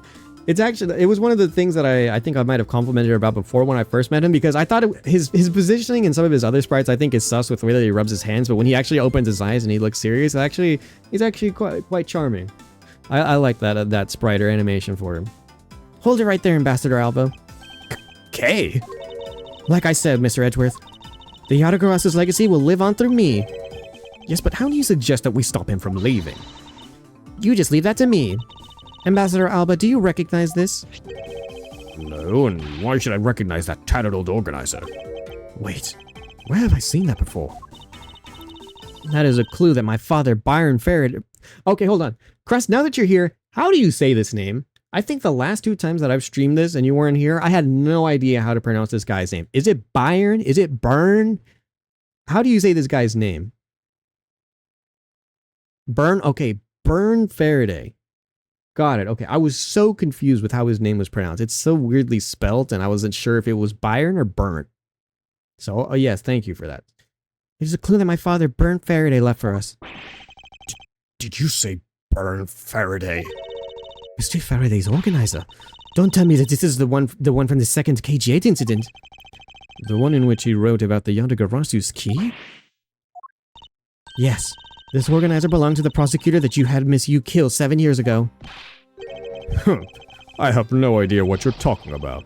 Say, you say that like he was related to me. Inside this organizer, he wrote up every detail of every evil thing that you did. What an amusing little girl.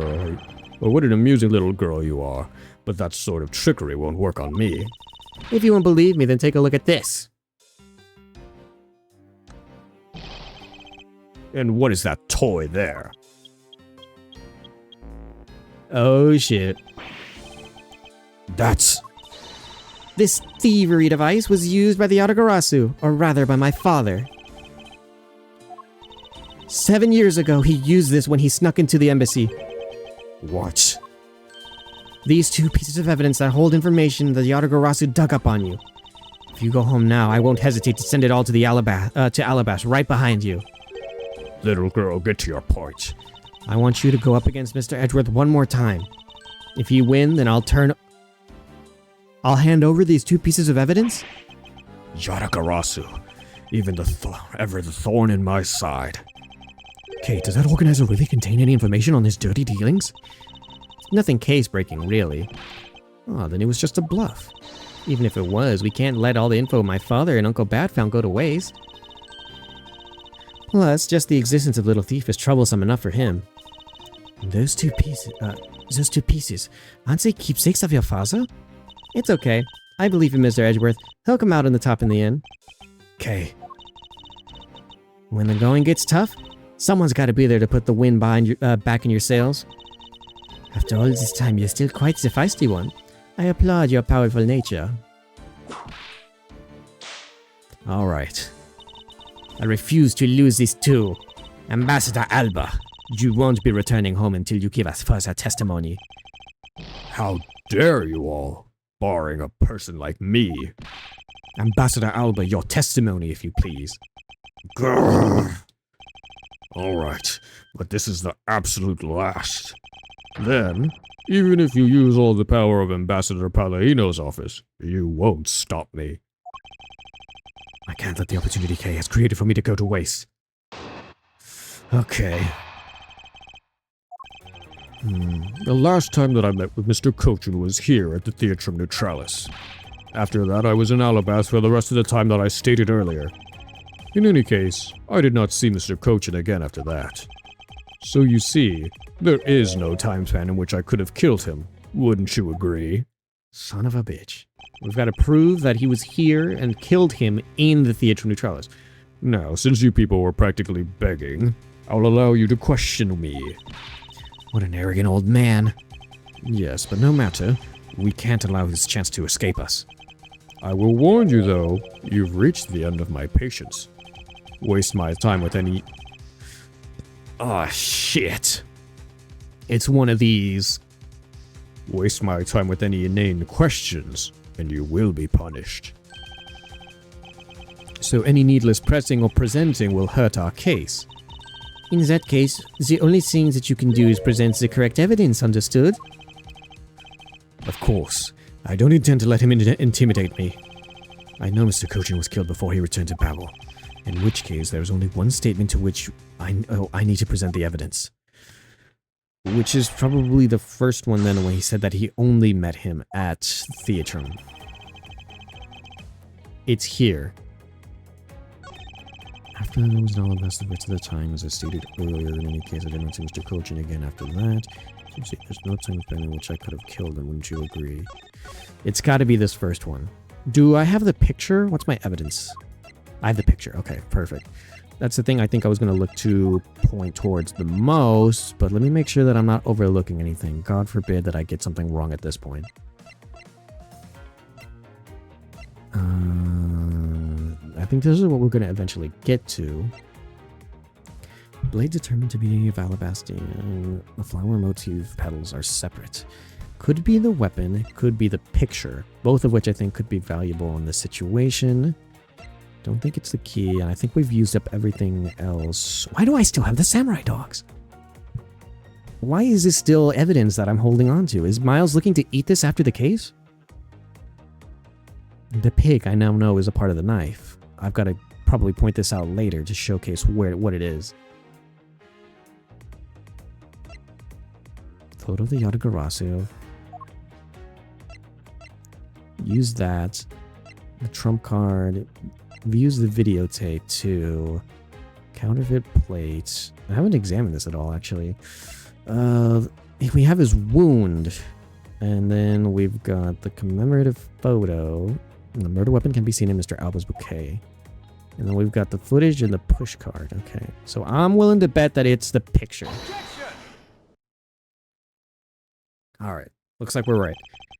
I'd like you to take a look at this picture. It's a rather nice picture, isn't it? It was to commemorate the restoration of relations between our nations. Oh, it's commemorative, all right.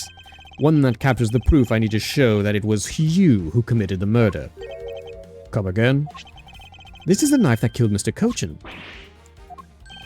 I see that you recognize it as well. Oh, as well as you should, for it was you who brought it into the theater. You hid it among the flowers you were going to give to the Steel Samurai, meaning that you killed Manny Cochin here at the theater.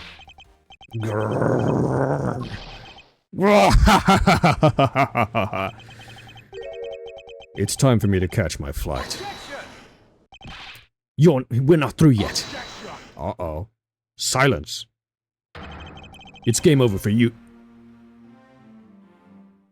It's game over for you, Mr. Edgeworth. But I thank you for entertainment. Ugh. No matter how passionately you orate, the end result will still be the same.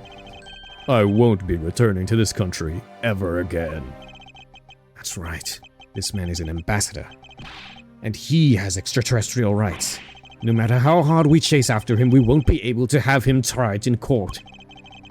Yes, that's exactly the face you should be making. The face of a worthless cur. No! Wait, Lang, you've got to be the last person to show, please. Now then, ladies and gentlemen, I must bid you farewell. The courts. Is there no way I could lay a finger on this man? Is this really the end? Lang, thank you! Oh, thank you, Lang! Oh, thank you, Lang! He came, he showed! Agent Lang! Sorry to keep you waiting, Mr. Prosecutor. Get out of my way! My plane is scheduled to take off soon. Sorry, but you're not going anywhere, Mr. Alba. I'm through playing with you people. Silence. You can't touch me. If you do, it would spark an international incident, Agent Lang. Sorry, but no, it wouldn't. What? Hey, Mr. Prosecutor. Good job holding the fort down here until I got back. So, Mr. Alba, your diplomatic immunity has just been revoked. What do you mean, revoked? Spare me this nonsense, and let me through. Lang Ji says, before aiming for the throat, chew the neck shield off first. Interpol headquarters in the Imperial household of the Kingdom of Alabast. Took a while to get things rolling, but they finally moved on it. The Imperial household? What have you done? You've been relieved of your duties as ambassador, Mr. Alba. What? What? What? What? Oh my god. Effective today. Effective right now. And you have Mr. Prosecutor's videotape to thank for this. The video of the Yatagarasu protected? You can't be arrested simply because you're an ambassador. In that case, I thought I'd strip you of that title. You underestimated me, a descendant of the founder of detainment philosophies, Lang Ji. 4,000 years of deeply entrenched connections and networks around the world have really paid off. Ooh, he's been reduced to an old man. It can't be. I don't believe this. My ambassadorship has been revoked. Looks like you're finally coming to grips with your new standing. Woohoo! Looks like he's turned docile again. He's probably in shock from the loss of his shield. What a shame. I so wanted to use my whip on him. Why is this happening to me? I'm just a hard-working, honest ambassador. Do you really think that you can still pull that on us now? We've already ripped away the mask and seen you for who you really are, Mr. Alba. Grrr. Oh, here he goes again. Grrr. Is it over or I thought so. It's not over yet. No, I won't be stopped now. He still intends to fight us? Silence. I knew there were still pieces that we could use. So what if I am no longer an ambassador? You still don't have any evidence on me. The fact remains that you cannot arrest me.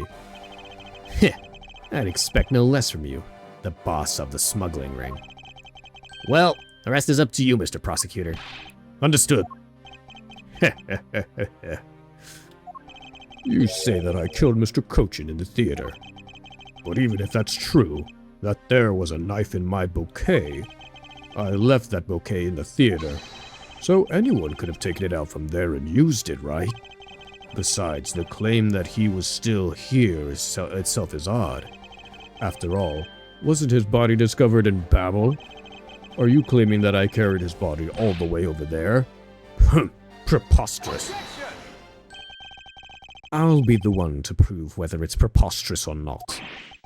Grrr. Ambassador Alba, are you ready? Because this is no game. This is war. Ooh. Okay, that's actually a pretty fucking cold line there, Edgeworth. It's never over with Alba? Apparently so. It never seems to be a one and done shot. We've got to shoot these guys a couple of times before they decide to go down at all. Okay. I killed Mr. Cochin in the theater using a knife that was stuck in my bouquet. Not my bouquet. My bouquet. Shit. I left that bouquet in the theater. Anyone could have taken the knife from there. Besides, Mr. Cochin's body was discovered in Babel, right? There's no way for me to have transported his body from the theater to Babel. There's the pushcart. They've got that. Look, don't you think that you've had enough fun with me? You've already stolen my ambassadorship from me. Would you have me surrender too? Uh-oh. You have no plans to ever return to this country, isn't that right? Oh, hello, Shisui. Welcome in. How you doing? I'm doing pretty well. How about yourself? How are you doing, Shisui? Did you know that a bunch of your subordinates are seeking asylum because of you? Ha ha ha. As if I care. Hey, Mr. Prosecutor, boot this guy out of this embassy and we can finally end everything. I know, and I'll give it my all to see that he leaves in handcuffs. Without the title of ambassador, he is just another witness. Yes, just another witness. All right, what are we waiting for? Let's get this guy. And get him good. I wonder if they understand that all I can do is present evidence to this testimony. Work has been tiresome? Oh, are you at work right now, Shisui? I'm sorry that your work's been tiresome. I get that. Work's been a little bit wacky for me, and I should be hearing some stuff on my end this week as well to see if there's some extra stuff that I get from work as well. But I get where you're coming from. Work ain't all fun and games sometimes. Sometimes it is. It's just that as the name suggests, it's just work. Oh, you just got off. Oh, okay. Well, I hope that now, since that you're off of work, that you may continue or begin to start having a good day. You can find the time to relax, de-stress, go ahead and eat some good food, grab some drink, lay down, sit down, and enjoy any other hobbies or activities that you can now do outside of work. Good God, this guy just does not stop. This is the third time that I've had to investigate him. I killed Mr. Cochin in this theater using a knife that was stuck in my bouquet. I left that bouquet in the theater. Anyone could have taken the knife. Besides, Mr. Cochin's body was discovered in Babel, right? There's no way for me to have transported his body from the theater to Babel. So let me make sure that there's no other extra pieces of a thing I can go ahead and speak on. That's right. As I explained earlier, the commemorative photo shows that you had the knife on your personage. You have no proof that the bouquet was prepared by me, isn't that right? Excuse me? The fact that there was a knife in the bouquet was something I wasn't aware of. What a pathetic excuse. The weapon was used in one of your national treasures. It isn't exactly something anyone other than you could touch, let alone take. I allowed some of my trusted subordinates to handle them. It could have been my secretary. You're an even bigger slimeball than I thought. You could push the guilt of Mr. Cochin's murder onto one of your subordinates. In any case, the fact that the knife was in the bouquet means nothing. Okay, so he's just gonna keep playing coy with that one. You still wish to deny your actions. And you still wish to deny reality and accuse me of murder? What? I'm not in denial. Even though he's not an ambassador anymore, he's still got a real bad attitude. I believe this is because he's no longer an ambassador. That he can let himself speak freely. Well, if he's not holding anything back, then neither should I. Wait! For the sake of the case, please refrain from what I think you're about to do. Ah, quite the pair of frightening women you are. But I digress. Hold it! Even if he was found in Babel, he was killed somewhere else. Damn. Stop bluffing, because you can't prove what you're claiming. If this was a court martial in my country, you'd have already been removed from the room. Are you taunting us on purpose? Because I'd be happy to show you my claws. Hold on, Agent Lang. Allow me to fight him my way, with evidence. I was just joking. I'm not so easily ruffled by the likes of him. Too bad. Though I'm no longer an ambassador, it still could have been an international incident. If you would have the will to threaten us with that mouth of yours, then perhaps you can use it to return to the testimony. Very well. But to be fair, you should watch what you say as well. There is no way for me to have transported his body. I beg to differ. Is that really so? You could have easily blackmailed your subordinates to be quiet and then move the body. That's quite the insult to me and my subordinates. I'm afraid we can't have that done. I'm afraid we can't have that. It's very difficult to enter my embassy, as the guards always conduct a thorough check. If someone so much as makes an unnatural movement, it would arouse their suspicions. Come to think of it, there wasn't anything unnatural about him in the footage. Well, there's one thing that was quite unnatural about that footage. Wait, let me think about that for a second. Mr. Alba said that the guard would become suspicious if someone acted unnaturally. But then by the same token, the guard would not become suspicious if someone were to act naturally. If we retrace Mr. Alba's movements, we should find some hints to solving this case. Well, right after the Steel Samurai stage show, he went back to Alabast, right? From there, he started preparing for his speech in the Alabastian embassy. It does sound like it was impossible for him to have gone to the Babylese embassy. He couldn't have gone to Babel, but the body didn't remain at the theater either. It is possible that the body was temporarily taken to a different location first. Very much so, and I'm willing to suspect it's got something to do with this.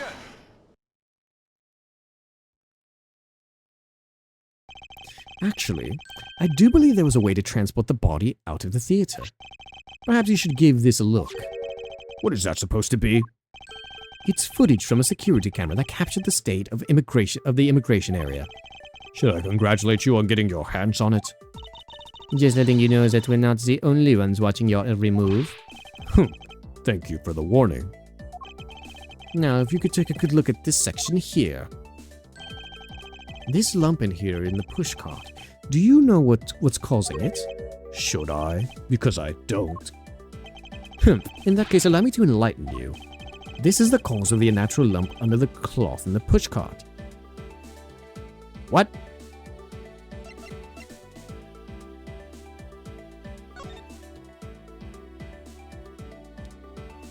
Is it the notes?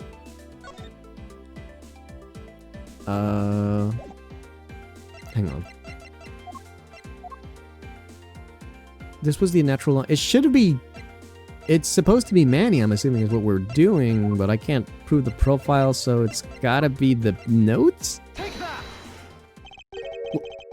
What is the meaning of showing me that? It's to say that the unnatural bulge in this pushcart is Mr. Cochin's body. You had the Steel Samurai wheel his body away from the real crime scene. What a guess. But I wonder if you would have any evidence to support it. I admit that for now it is but a hypothesis. However... If you can't prove it, I'm afraid I must be on my way. I don't have any more time to play with you people. Oh, Gumshoe! Oh, Gumshoe, you goat! Oh, he's back! Sorry I took so long, Mr. Edgeworth, sir. Gumshoe! Gummy! Detective Gumshoe, is that the Steel Samurai's pushcart? Yes, sir. I found it in the open-air stage area. So that's where you went. Detective spirit that Pops left me with? I thought I'd follow my gut and go with it, sir. So, Mr. Edgeworth, is this worth anything to the case? Yes, it just might play a major role in solving this case, Detective. But something isn't right. I thought that the entire samurai family was in Alabast. Where exactly in the open-air stage area did you find this pushcart? I found it just lying there at the edge of the stage, sir. Oh? Well, let's leave that for now and examine the inside, Detective. Yes, sir.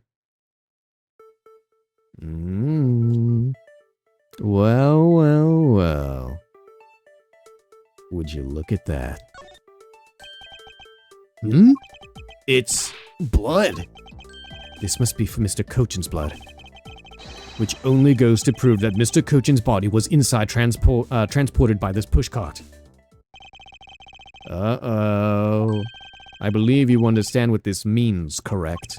You killed Mr. Cochin at this theater and then placed his body inside the pushcart.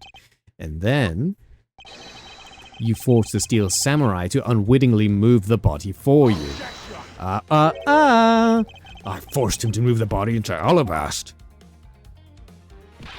What nonsense. Why would I bother to do such a thing? You were scheduled to make a speech in Alabast, meaning it would be difficult for you to make a stop in Babel.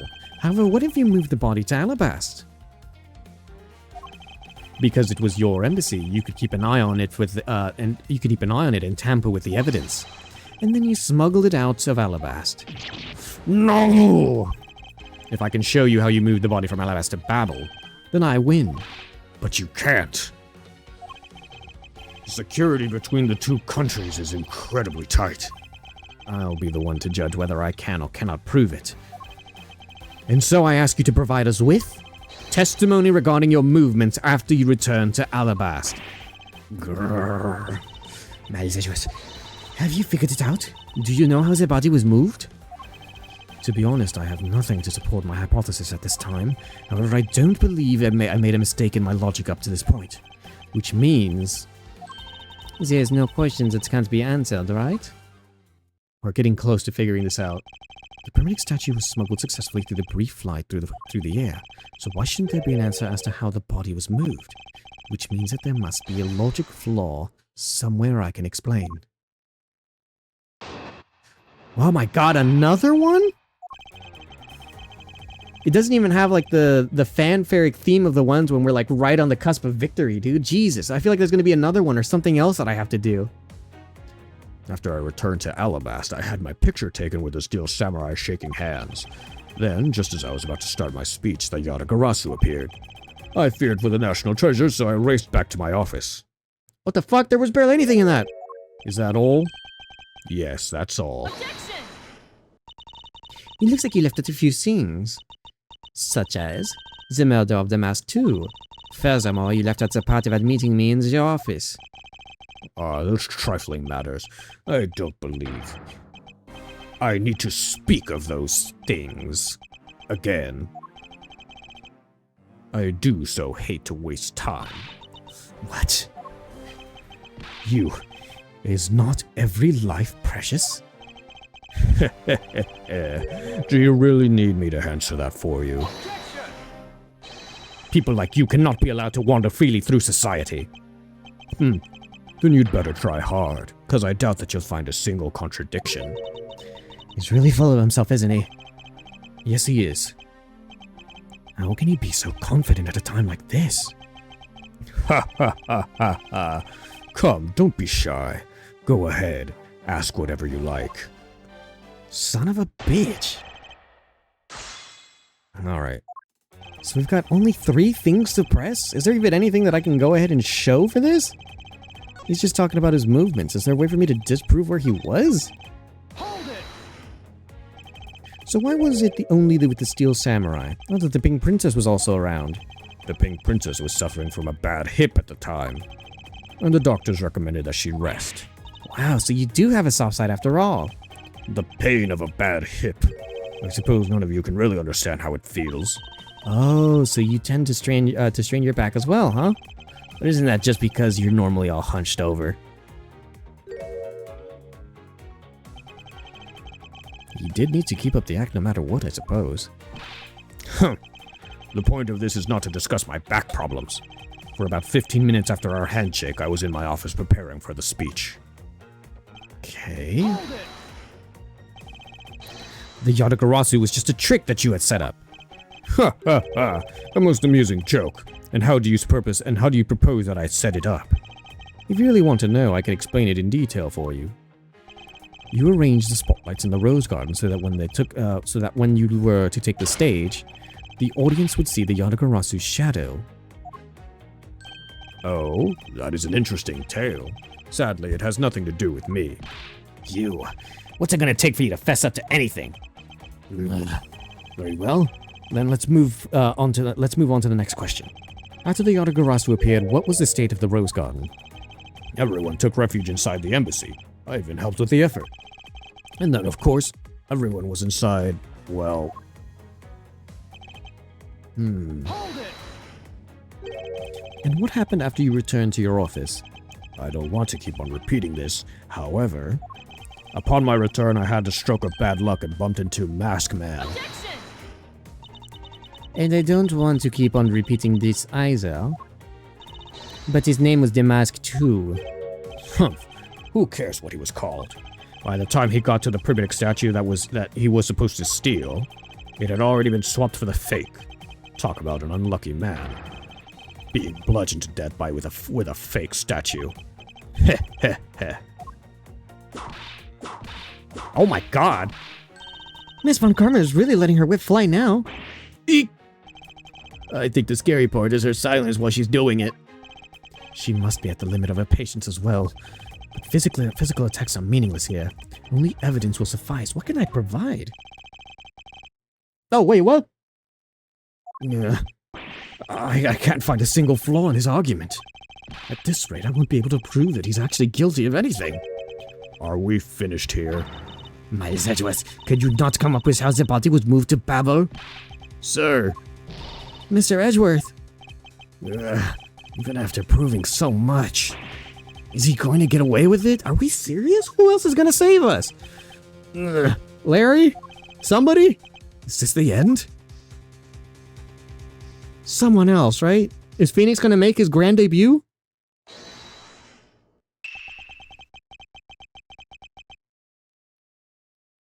It is Larry! Oh my god! Oh, the Steel Samurai family's here! Oh my god. Oh, that's so awesome. Oh, this is great. Larry! And surprisingly, Old Bag's here too, but the Iron Infant? Larry actually managed to find him. And he's soaking wet too.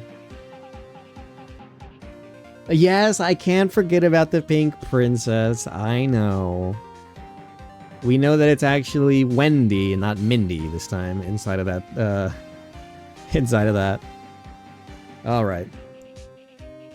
Yeah, hold on. I guess I should say this is Larry. Well, actually, no, it's the Steel Samurai. I'll not do Larry's voice. I'll put a different voice since Larry is also acting here. It'd be a great honor if you would allow us to be your allies in battle. Evil Magistrate, it is time for you to pay. It's the Steel Samurai. No, you are mistaken, for I am...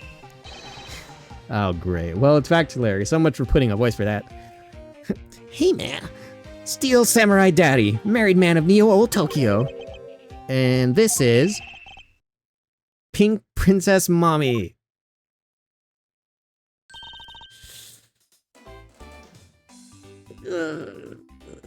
Not exactly the title I would have gone for with Old Bag under there, but, Edgy Poo. No! The two people I wanted to see last. Larry! What are you two doing here? Way to show your gratitude, Edgy. We just wanted to help. Yeesh. I'm gonna get the bad guy with a single thrust at my samurai spear. Don't do that. Go away. How could you be so mean to us, Edgy Poo?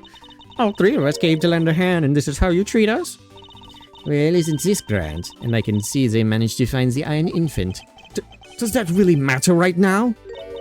Hey! Is it just me, or is the Iron Infant completely soaked? Oh yeah! I found him in Babel, but he was in the middle of the pool. Wait a second. Larry, go back to what you just said. Huh? Oh, it appears that we made it. No, not that far back. Something about finding the Iron Infant in Babel? And he found it in a pool. I don't recall there being one in Babel. Oh, that! Well, it was in the Albast the whole time, so I had no idea how the Iron Infant wound up in Babel.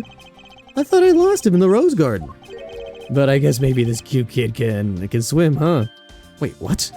Larry, you lost the Iron Infant in the Rose Garden? Are you sure about that? Yeah, I'm sure. But I found him in... Uh-oh. That's enough, Larry. Ah, well. The Iron Infant that Larry lost managed to move between two countries. Furthermore, the Iron Infant was found soaked in the middle of a pool? This is what I've been looking for. It's another smuggling route between the countries. The key to the route that the Iron Infant took to travel to Alabast and Babel was... What?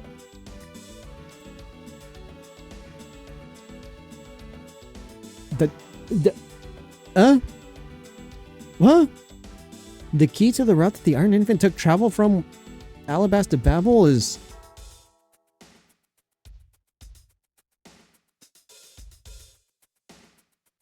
I don't think the Yatagarasu took the Iron Infant. Why would they do that?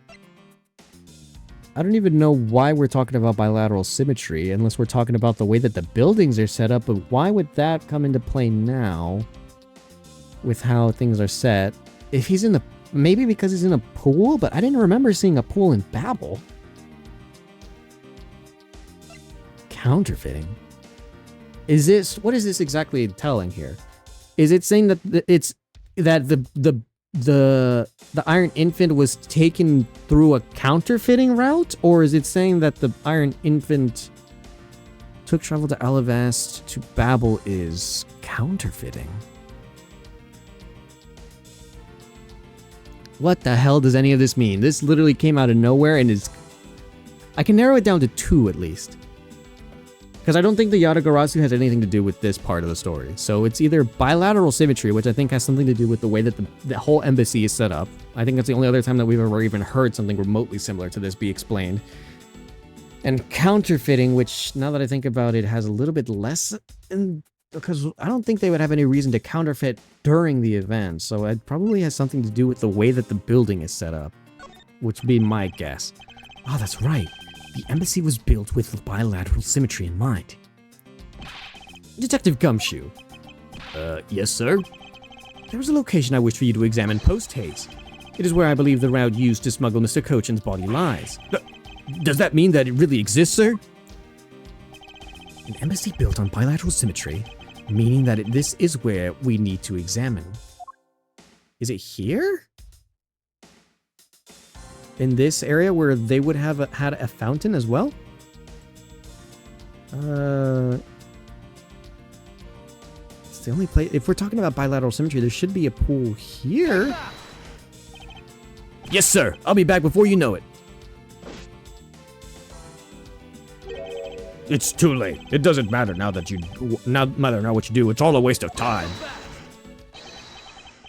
You will stay here with us and wait.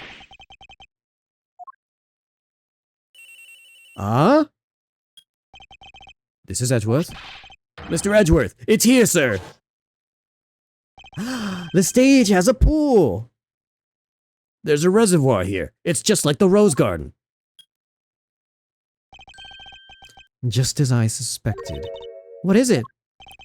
The two sides of the embassy are a mirror image of each other, which means that there's also a pool at the corresponding location on the Babelese side. Aha! Mr. Cochin's body was moved into Babel through the pool in Alabast. So are the pools connected? How is this working? What's the logic behind this, Edgeworth? Explain it. Avoiding the topic with a vague answer like that is unbecoming of a prosecutor. If you don't mind, I'd like to see more physical proof if you have any. The Iron Infant is positively soaked in water. Why do you think that is? It's because he was fished out of a pool, and not just any pool. It was a Babyliss one. I think it's pretty obvious at this point what must be true. Yes, they're connected.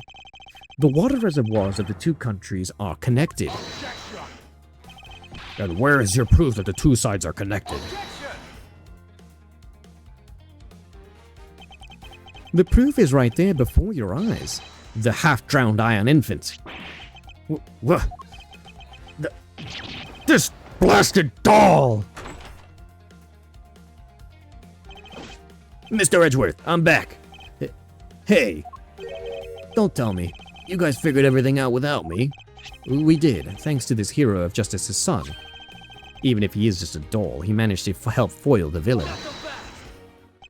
Hey, Mr. Prosecutor. Look, I don't want to say this, but it's kind of unlikely that the body just happened to have passed through to Babel. This guy's a doll, and he's small, so I can believe he made it, but he has a point. Yes, that's right. I'm glad someone here understands. Mr. Edgeworth, are you going to next propose that that body can swim through a pipe? You see, Mr. Prosecutor, our chase after this man is far from over. Jesus Christ, dude, we have to prove so much in this. Agent Lang. Why is he helping Mr. Alva out now? He's not. He realized the flaw in my argument and is helping me to move that logic along. In which case, I should return the favor and find the answer. And another thing. Mr. Kojin's body was found in his office in Babel. So what happened to his body after it was transported to the open-air stage?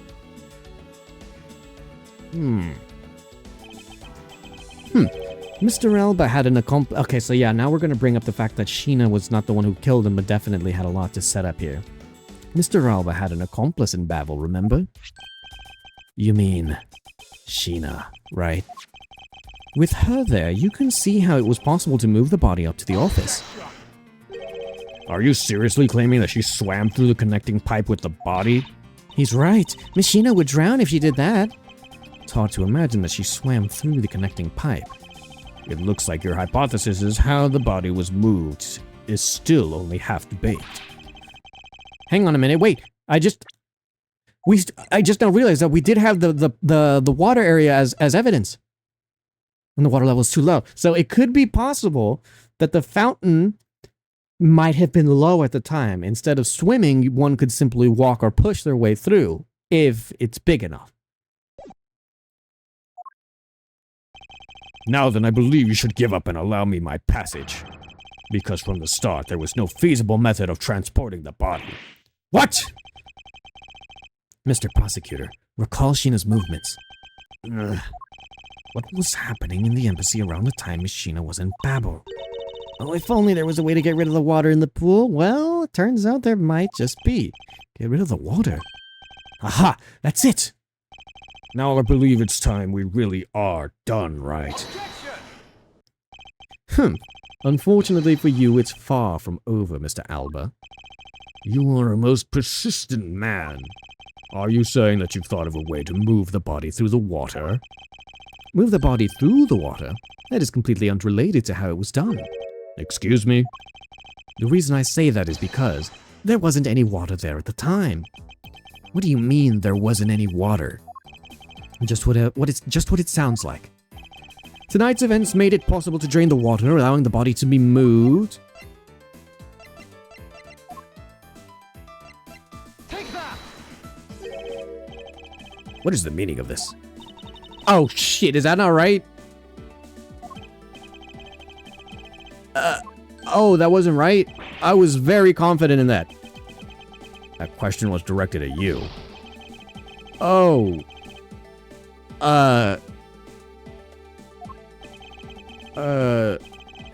It would seem that you didn't hear me just now, so let's try that again, shall we? Alright, I'll prove it to you with this evidence.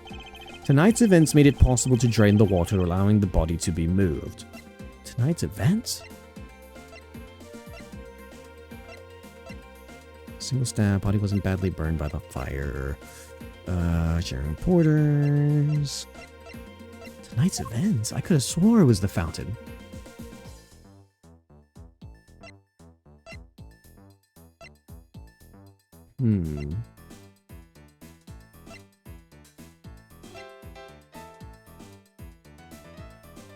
Hang on a minute. Oh, is it the fire?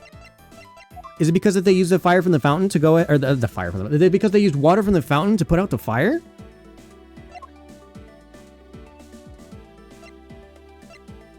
Hang on. God, there's still so much that we still haven't even gone over. The wound and some of this other stuff too.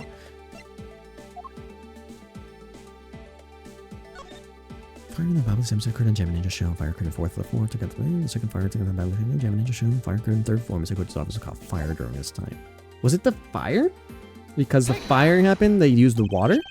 Tonight, the Yatagarasu set fire to the variety of locations in the Babyliss embassy.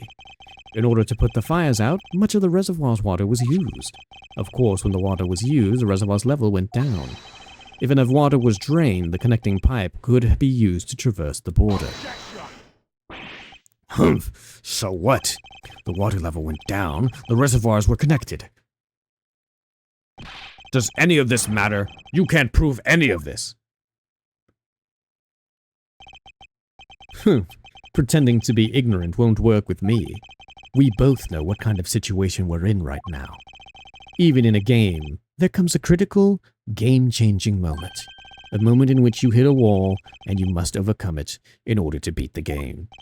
I haven't lost yet. I found the route you used to smuggle the body, and the route will lead to your defeat. Even if all the water was used by the firefighting effort, you still can't really call that a smuggling route. I know that. I should have figured that you would have noticed. Hey, Mr. Alba, how deep are those pools anyway? I'll have you know those pools are extremely deep, and there are no ladders or footholds along the walls either. It would be difficult for Sheena to hold the body and climb out of the pool. Ladders or footholds along the wall. There was no need for such a thing. What do you mean? If one were to use a certain something, they could go up or down in the pool at will. Oh, looks like you've got an answer already. Well, what are you waiting for, Mr. Prosecutor? Enlighten us already. The way in which Miss Sheena was used and the body were able to rise up to the ground level. If there was any control to the water level. Yes, control to the water. Okay, so now, I jumped the gun a little bit. If there was a way to control the water level, then there was definitely a way. And the water level is too low. There we go. Okay, I jumped the gun. Mr. Alba used the fountain spouts, in a manner of speaking. He used the fountain spouts? How so?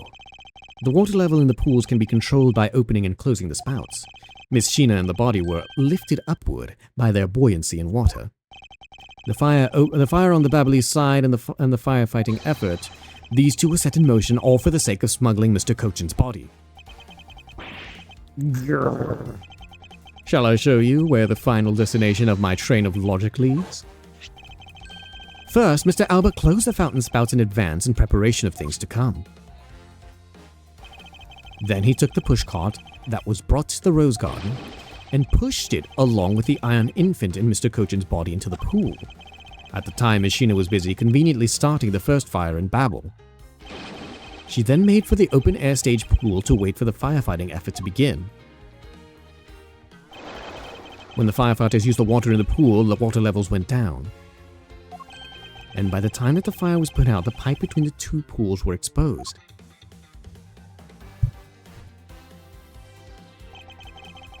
This is when she pushed the pushcart from Alabaston to Babel. Once that was accomplished, Mr. Alba simply opened the fountain spouts once again.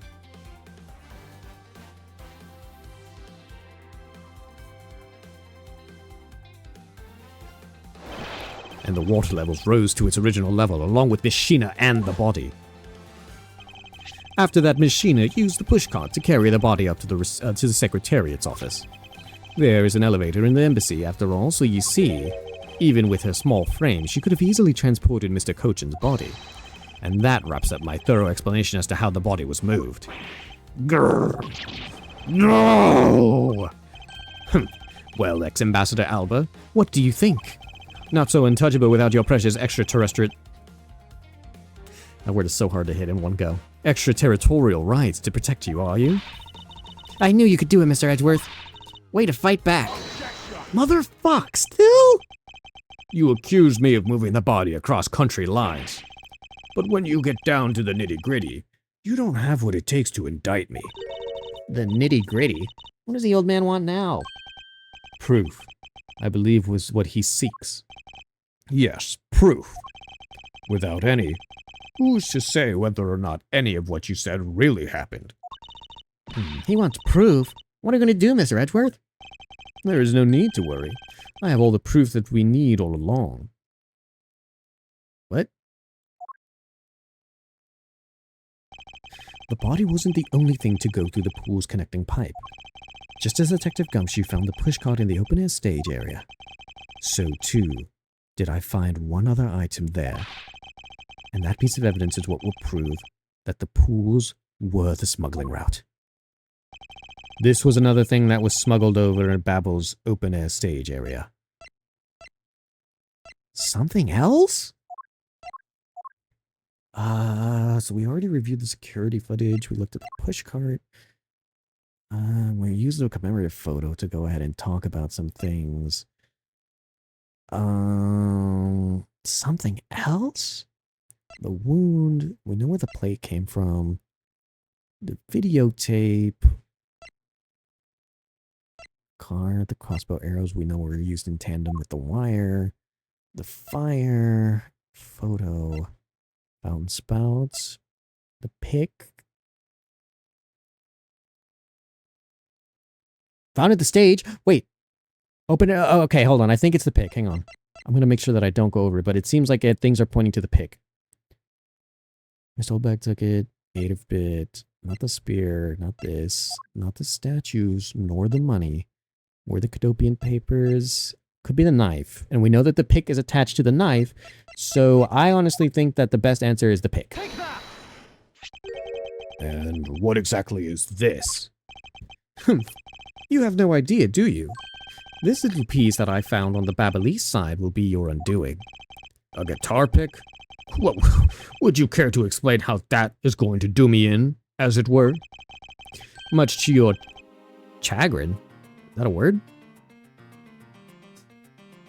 Crust, if you're still here, or if somebody in the chat can confirm, can someone give me the definition of chagrin? I've never heard that word before in my life. Much to your chagrin. Perhaps. But this is not a guitar pick. What? This is something I found on the open-air stage which was transported with the body. I naturally assumed that we wouldn't recognize it, since you took a photo with it after all. But since you don't, allow me to show you what this fragment from the stage area belongs to. The knife! Let us take a good look at the murder weapon that was used to kill Manny Cochin. On the handle of the knife, there is a beautifully blooming flower. However, it would appear that it's missing a single petal. Now, let's see what happens when we try to fit this pick in that slot. It's a perfect fit. I assume that the petal must have fallen off off the flower during Mr. Cochin's murder, and then it was accidentally placed into the pushcart along with Mr. Cochin's body. That's an interesting story. Nothing more. Oh, I assure you it's more than just a story, because for some odd reason the flower petal was wet when I found it. It was wet, you say? Yes, and the only place that it could have gotten wet from is the open-air stage's pool. Now I ask you, how did a part of the weapon which was smuggled into the theater wind up in the open-air stage, stage area on the Babbel side of the embassy? I don't think I need to waste any words explaining this one, as this petal explains it all for me. It proves that someone went from the Rose Gardens pool on through into Babbel. Impossible! The people of Zhangfa have been waiting to see you face to face, Mr. Alva. I'll tell everyone back home we'll be there soon. You should be happy. Why? Why? It's a little late to be asking that question. You should have known from the very beginning, when you took your first life. No matter how you may plot, or how you may try to cover it all up, you can never hide from your crime and what you've done. Because we're here to see to it that justice is served to people like you. There's more? Oh god, I don't even think we have any more lifelines of like people coming to stop him. Is it what more do I oh my god, what more do I still need to prove? Okay. You can't call what you've got given a perfect argument. You know, I don't think this guy's going to ever admit to his wrongdoings, Mr. Edgeworth, because he values himself above all else. People who can't be negotiated with are people who refuse to admit when they've lost. I don't believe those kinds of people really exist because everyone breaks eventually. You're right. In that case, I have no choice but to use all the evidence I have. I'll use it all until he breaks under the weight of his crimes. Mr. Alba, I request that you testify once more. This has to be the last one. Please, we've done like 4 or 5 of these already. This really will be the end of the line. What? Really? It's a to be continued? Oh man, how many more times am I gonna have to get this guy to testify? Oh, please don't let it be more than twice more in this one. This guy is so determined to just not fall.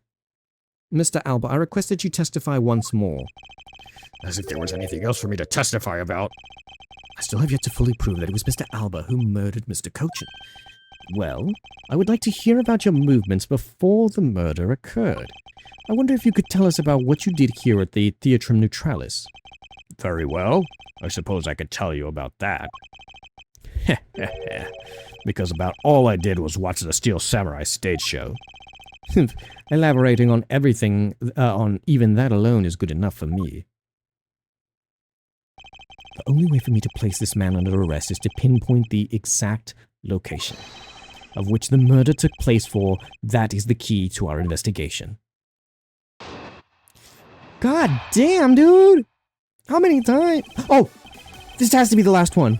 This is the song that usually plays. I watched from the last row. The stage was well lit, but it was dark out in the audience. I swear I was there in the audience, but it's hard to prove that I suppose. I do remember the contents of the show very well. Though, is that proof enough for you? Those moving scenes were seared into this old man's heart. I'll never forget them. Okay, so I think he's gonna get something wrong about what it is that he saw at the stage show. So you were in the theater proper, watching the Steel Samurai stage show, were you?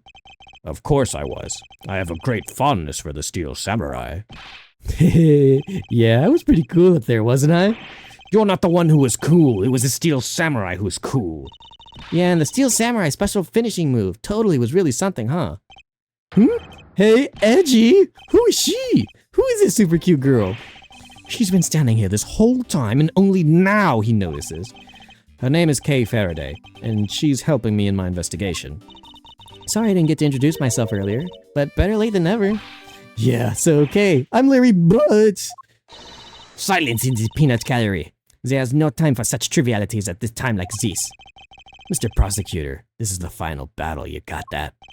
I know. This is the end. For that man there. Now that's the kind of thing I want to hear. I think I'll give trusting you a try, Mr. Prosecutor, or rather, Mr. Edgeworth. I'll leave this critical battle up to you, Mr. Edgeworth. Have no fear. I will finish this job. This really is the endgame. The time has come to expose every last one of Mr. Alba's lies. He must have gotten he's gonna get something wrong about the stage show. He had to have stopped looking or was not a part of it at some point. 2, 3, and 4. Okay. From the top, let's make sure that we're not missing out on anything. The last row, I should think that an ambassador would have had special seatings reserved. I wanted my staff to enjoy the Steel Samurai show as well. So, I gave up all the good seats for them. It was enough for me to simply see him. Hey, the Steel Samurai wasn't the only hero. Let's not forget about the pink princess here. My dear madam, if you continue to thrust about like that, your hip may begin to hurt again. Oh my, well aren't you the considerate person when you want to be? But this young butterfly is on the side of edgy poo, so you can spare me the flirtatious come-ons. Or come-ons. Wow, he's completely frozen. In frustration, perhaps, I dare say she can be one rather trying opponent. In any case, Mr. Alba, can you actually prove to us that you were watching the show? Okay. Are you admitting then that you have no way of proving to us that you were watching? Quiet! You buzz in my ear like a pesky little fly. If you don't wish to listen quietly then until the end of what I have to say, then perhaps you should pack up and get out of my way. Grr. I see that you're willing to be a little bit more receptive now. While it's true that it may be difficult to prove I was out in the audience. Okay. Well, I remember the content of the show as well myself. That's nice. That's nice. Miles, it was. Don't allow yourself to be riled up by him at this important juncture. I wasn't planning to let him. Well, if you ask me, I think I'm the biggest Steel Samurai expert around here. And didn't you think the climactic scene of today's show was totally awesome? Yes, I remember that well. And that spectacular special move. Oh, what was that special move then? Care to elaborate? The way you delivered the final blow against the evil magistrate's early summer rain jab. Oh, that scene will live on in my heart forever. Is that how it went? I totally forgot about that. Is he saying that was the move, or is he saying that that's what the evil magistrate did? How can you forget your own special moves? That's the special attack that the Steel Samurai uses when he's using the samurai spear. Yes, and today was the first time they showed it off, was it not? If I hadn't watched the show, then how could I answer to you with the name of the move? I suppose you're correct, but if you could, please elaborate on this point for me. One of the scenes was his number before scene, early summer rain jab move. Early summer rain jab was the move to be used to unveil today. And that's because I saw the brand new special move. I believe it confirms my alibi. How sad. How sad. The only way that he's got to protect himself is that he watched the Steel Samurai. I guess this guy really has nothing else left. Yes, and to avoid arrest, you can bet that he'll say or do anything. But with all of us here, there will be no escape for him.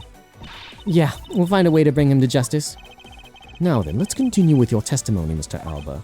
Now, I think I might have already picked out what it could be, because they said something very important in that last bit, just before we managed to get this little segment, and that was the fact that the attack that they used, I don't even think that was the finishing attack. I'm pretty sure it was, because Larry said it a whole bunch, and I don't think that was it. And it was with the samurai sword, not the spear.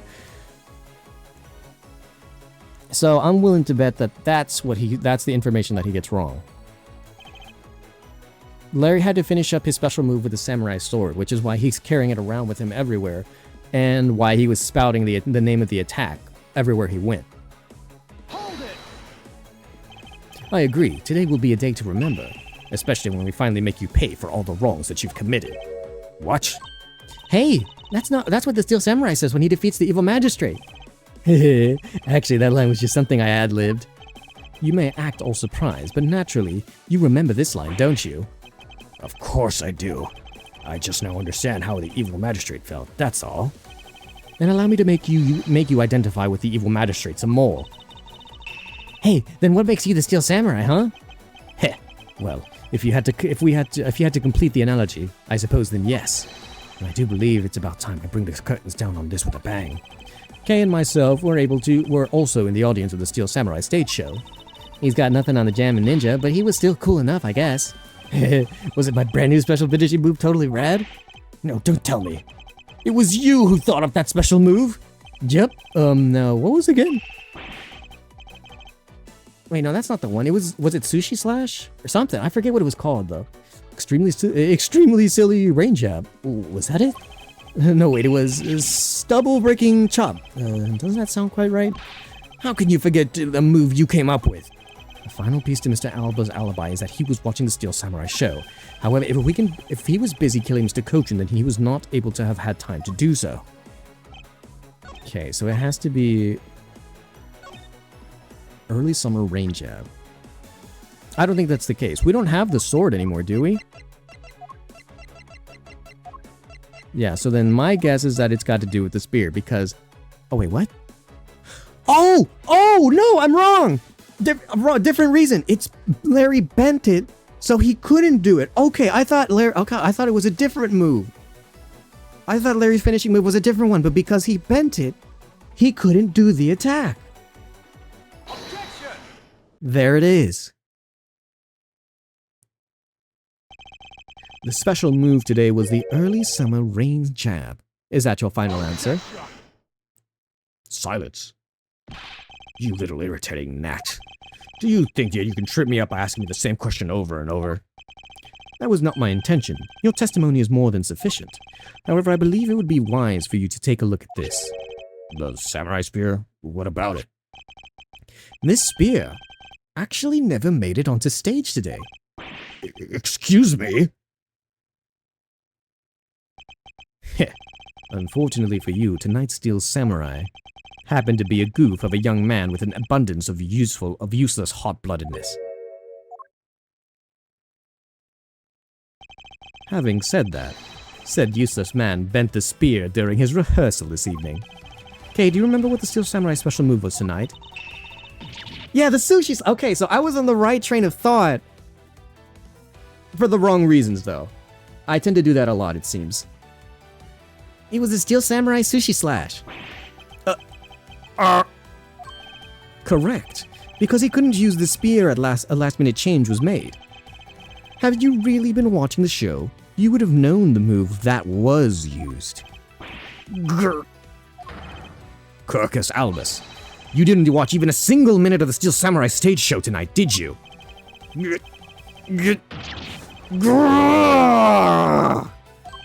Aha! So if he wasn't watching the show tonight, then it opens up the possibility that he was busy killing Mr. Cochin instead. So where were you during the show? I demand an answer now.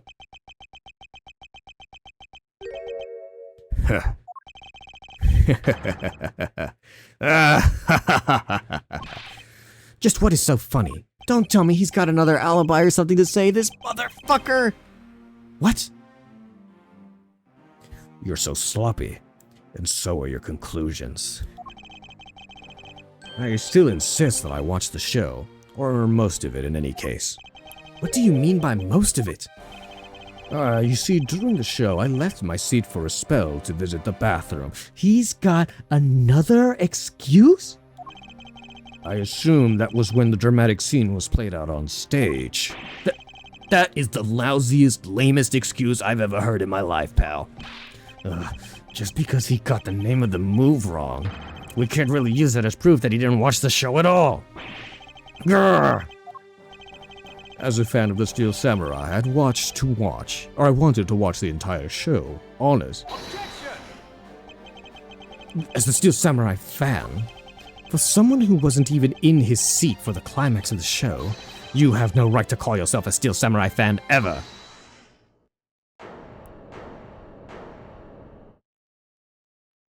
Huh? Who was that just now? Larry? It would be I, young lady. Harry, what are you doing interrupting me like that? Edgy, please, hang on a second, I beg. You may never accept this old man as a Steel Samurai fan, but I totally think he's a Samaniac?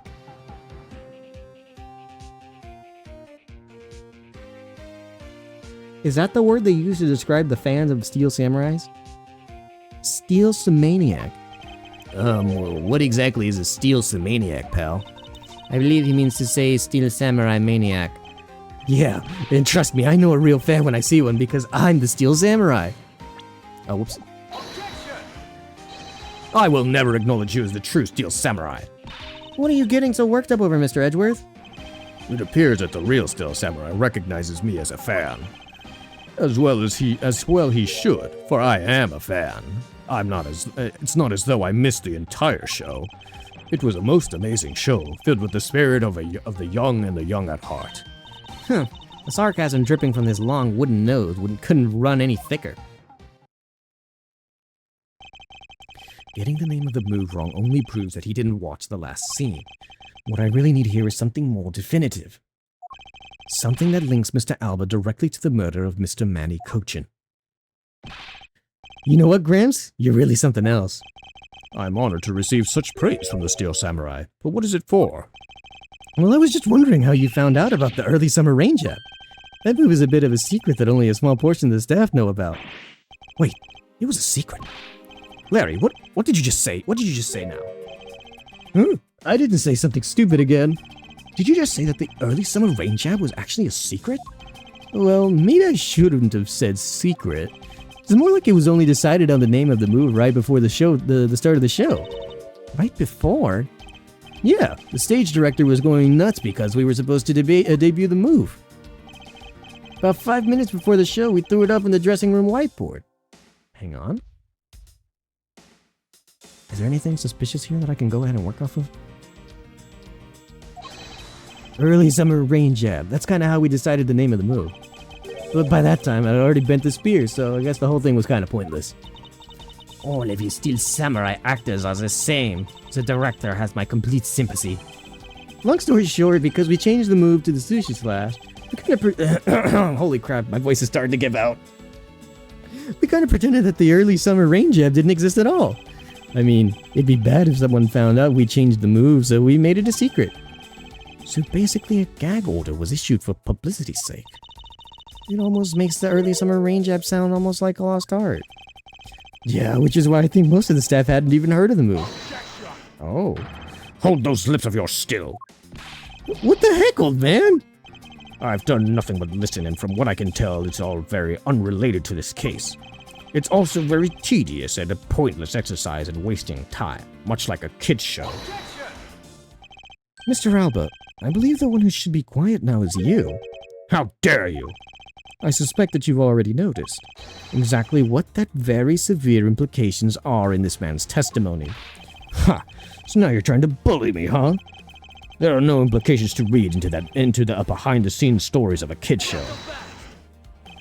Don't even think about trying to slither your way out of this one, Kirkus Alba. You were the one who said it yourself that the name of the move was Early Summer Rain Jab, but that name was only decided upon right before the show was about to start.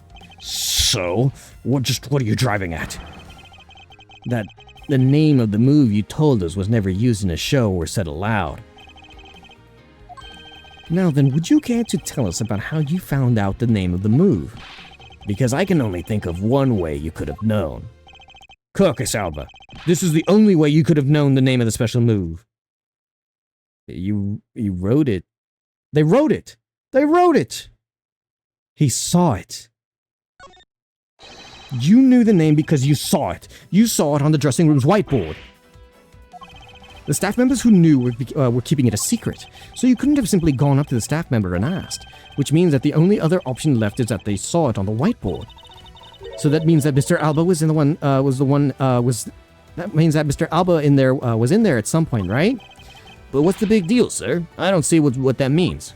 There is another piece of evidence that has a great deal to do with the dressing room, so we can afford to let this slide. This is related to both the dressing room and Mr. Cochin's murder. What?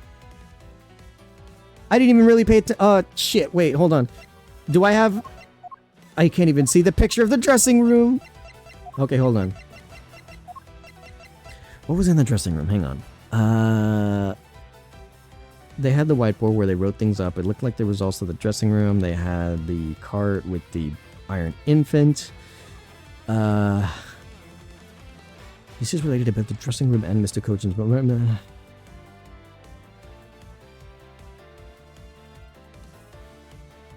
Is it?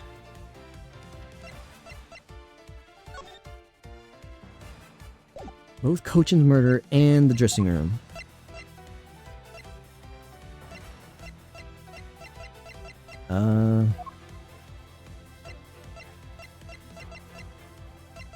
We still haven't even used the wound yet.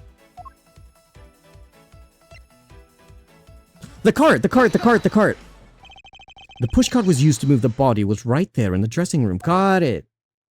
Oh my god, I completely glossed over that. I even said it aloud, I think. It's, okay, so I said it, I saw it, and oh man. I'm so glad that like it feels I'm gonna say it feels easier to put ration and logic to some of these things because sometimes it kind of just clicks even if you don't think about it. Oh man, okay. During the show, the pushcart awaited its turn to be pushed on stage in the dressing room. And it was finally pushed there along with the Iron Infant in the last scene of the show. And then, right after the show ended, it went into Alabaster along with the Steel Samurai. Which means that the only time the killer could have placed the body inside the pushcart was when the pushcart was in the dressing room backstage. So basically, the killer has to be someone who visited the dressing room during the show. Precisely. Grrrr! Oh, but wait. What if, and this is just a what if the murder took place right in the dressing room? What do you mean, Kay? I have to admit, she brings up a valid possibility. During the show, the dressing room was supposed to be devoid of people. Slipping undetected into a private dressing room then would be as simple as pie. The killer must have come up with the idea to move the body with the pushcarts in too. Correct, thus making the theater's dressing room the ideal location for the murder of Manny Cochin. Kirkus Alba, during the show you went down to the dressing room, and I want to know why. Ooh. Oh my fuck, he just doesn't give up ever, does he? Yes, I was there. I went into the dressing room. I knew it. I'm placing you under arrest right now, pal. You got that? Arrest! Silence. Not so fast. What is it now? Don't I deserve a chance to explain my... He still wants to talk! Holy shit! How much more does this guy have to say? Oh my god. How much more is there to go by? Explain? What is there to explain? I believe I told you earlier that I went into the bathroom. Well, I got lost when I did. I wanted to ask for directions, but when I opened the dressing room door, no one was inside. And that's when I saw the name of the move on the whiteboard. He's such a slimy liar. You punk. You're still trying to get out of this. Do you really think that you can get away at this point? Mr. Edgeworth, isn't there anything you can do to stop him? I don't have enough evidence on hand to do anything. I don't have the airtight evidence I need to put this man away for good. If that's what I need, then perhaps... Agent Lang, I believe an investigation of the dressing room in question is in order. It's possible that we may find new evidence there. Yeah, if Mr. Edgeworth pokes around in there, I'm sure as hell he'll find new facts, pal. Ooh, and if we use Little Thief, we maybe will learn something from a recreation. No? We don't need to do any of that. What? Wolfie? How could you? I'm not saying this to be mean. It's just that we've already searched there. My men really are something else. And they found nothing? There's only one thing I can say to you, sis, and it's that they found nothing. That's it. I guess you're right. If they have found something, they would have reported it to us. They couldn't find anything because there was nothing to find. And if there was no info to feed into Little Thief, then I can't do much to help either. Is this the end? The murder took place in this theater, which is not protected under extraterritorial rights. I finally got it right on the first try, thank God. And the fact that it was Mr. Alba himself who committed the murder. If I can prove both statements to be true, If I can't prove both statements to be true, Mr. Alba walks away a free man. Is there no other course of action left to us? It would appear that your hand of cards has turned out to be a bust. Now, if you will excuse me, because of you people, I missed my flight. Now I must make haste to arrange a new one. What? Who is it this time?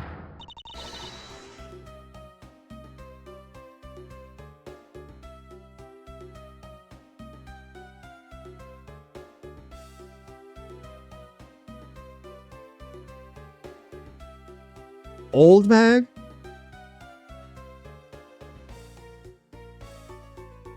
Old bag is the one that has something to say? Hold it right there, you whippersnappers.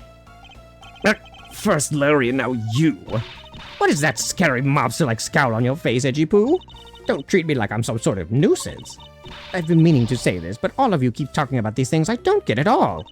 You're all leaving this lady in the sad, depressing, lonely dust I'm about to cry in. Why did you have to speak up right at this instant? But you know what, Edgy Poo? Cheer up, because I'm about to give you the most wonderful thing. The most wonderful thing from you? It's super special. I couldn't give it away just to anyone, you know.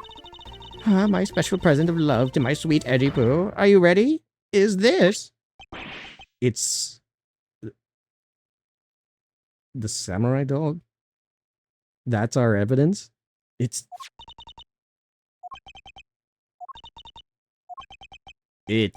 a box of those samurai dogs, right?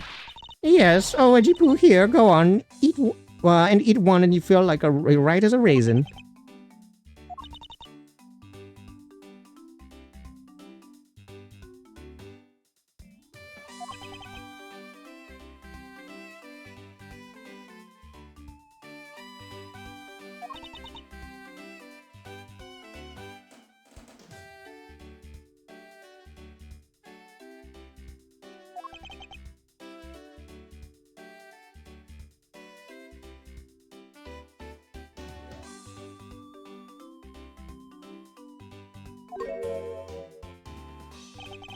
Are we through here? Why did everyone go so quiet all of a sudden? Edgy Poo, tell me you understand the depths of this lady's love for you. I'm not one to hand out snacks willy-nilly, you know. No, sir. A thought occurred to me that maybe it would be good if... Oh, well, maybe that's one day. It's my dream to serve you some of my own homemade food. I mean, it's the desire of every woman to make sure that their beloved never goes hungry. And once experienced, it'll tell you, well, go in the stage with a delicious green and threw it out of me. Oh my god, it's not like... Mr. Edgeworth, can't you do something about her? There is no power on earth that can force that woman into silence. But I'm so sick and tired of it. All of you people do is look down on me. Even this box of samurai dogs played me for a fool. It had this special design on its fan like the Japanese flag, so I thought it was special. But then I ate one and it tasted just like all the rest. Oh, it made me so mad. Wait, a special box with a Hinamura like fan on it? I've never heard of such a piece of merchandise existing before. However, there it is. The red sun on this fan is filled in. Is that not the same as the one that we have? Oh, it isn't! The red is not in there. Is it possible? Could it be? After the show, the samurai dogs were piled up on the dressing room floor. However, there is no such thing as a Hinamura dog. This contradiction of facts between something that should not exist and yet does.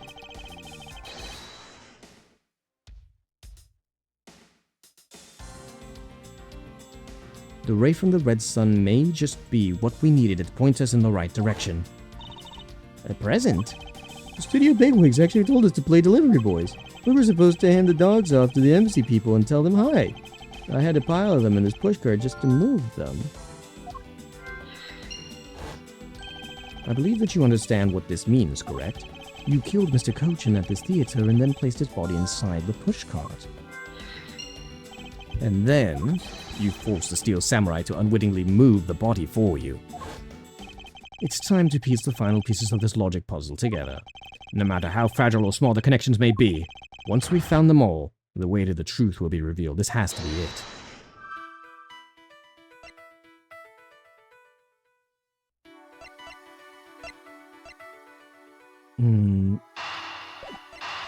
Is it these two? No, okay. Son of a bitch. What a perfect line of logic. So that just leaves these two. And then from there, what we gather from here will lead us to the last bit of it. No? Wait, what?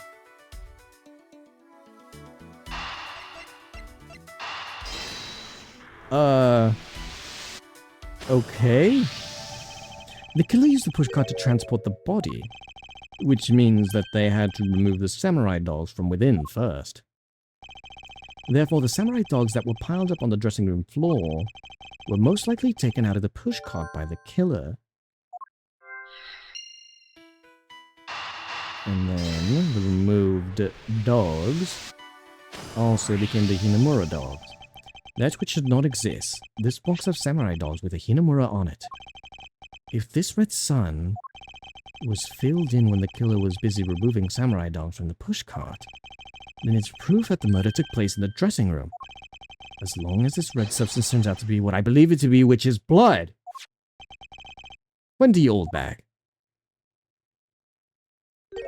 I thank you. What you have given to me is truly something very special. Edgy Pooh! Mr. Edgeworth, are you feeling okay, sir? Mr. Alba, as I suspected, you killed Mr. Cochin in the dressing room. How many times must I listen to you repeat yourself? Haven't you figured it out yet? Your words are meaningless, worthless, and powerless. The only way I'm going to continue to cooperate is if some definitive evidence. Humph, that arrogance, that self-confidence. You believe that you've erased every piece of evidence that could incriminate you. However, there remains one piece here, and it there remains one piece here, and it is what will put you away for good. The samurai dog? Ha! You're bluffing. Oh ho. Hey, Mr. Prosecutor, sounds like you finally found out then. You finally found the fangs we need to go after this guy's jugular. Tell us, what about that box of samurai dogs is going to put this old man away? The trace of evidence that will bring him down. Why, it's here, of course. I just want to make sure, yeah, okay, I'm not overstepping it. This box of samurai dogs with a Hinamura fan on it. This should never have existed. So I want you all to take a good look at this red spot. It's a single drop of blood. Huh? What? Blood, you say? Agent Lang, I'd like this blood analyzed post-haste. I've got to admit, I'm a bit surprised. I can't believe we found blood in a place like this. Hey, you, get this down to the lab pronto. Well, why was there blood on a box to begin with? If we think about the flow of the crime, I think the reason will become obvious. Larry, you said that you transported the samurai dogs with the pushcart, correct? Oh, yeah. You have a great memory, Edgy. The pushcart was a bit too big for my son, you know what I mean. So to make sure everyone could see him, I had to pile some stuff on it. I figured the samurai dogs were there, so I used them to fill up the cart. If what Larry says is true, then what were the boxes doing on the floor?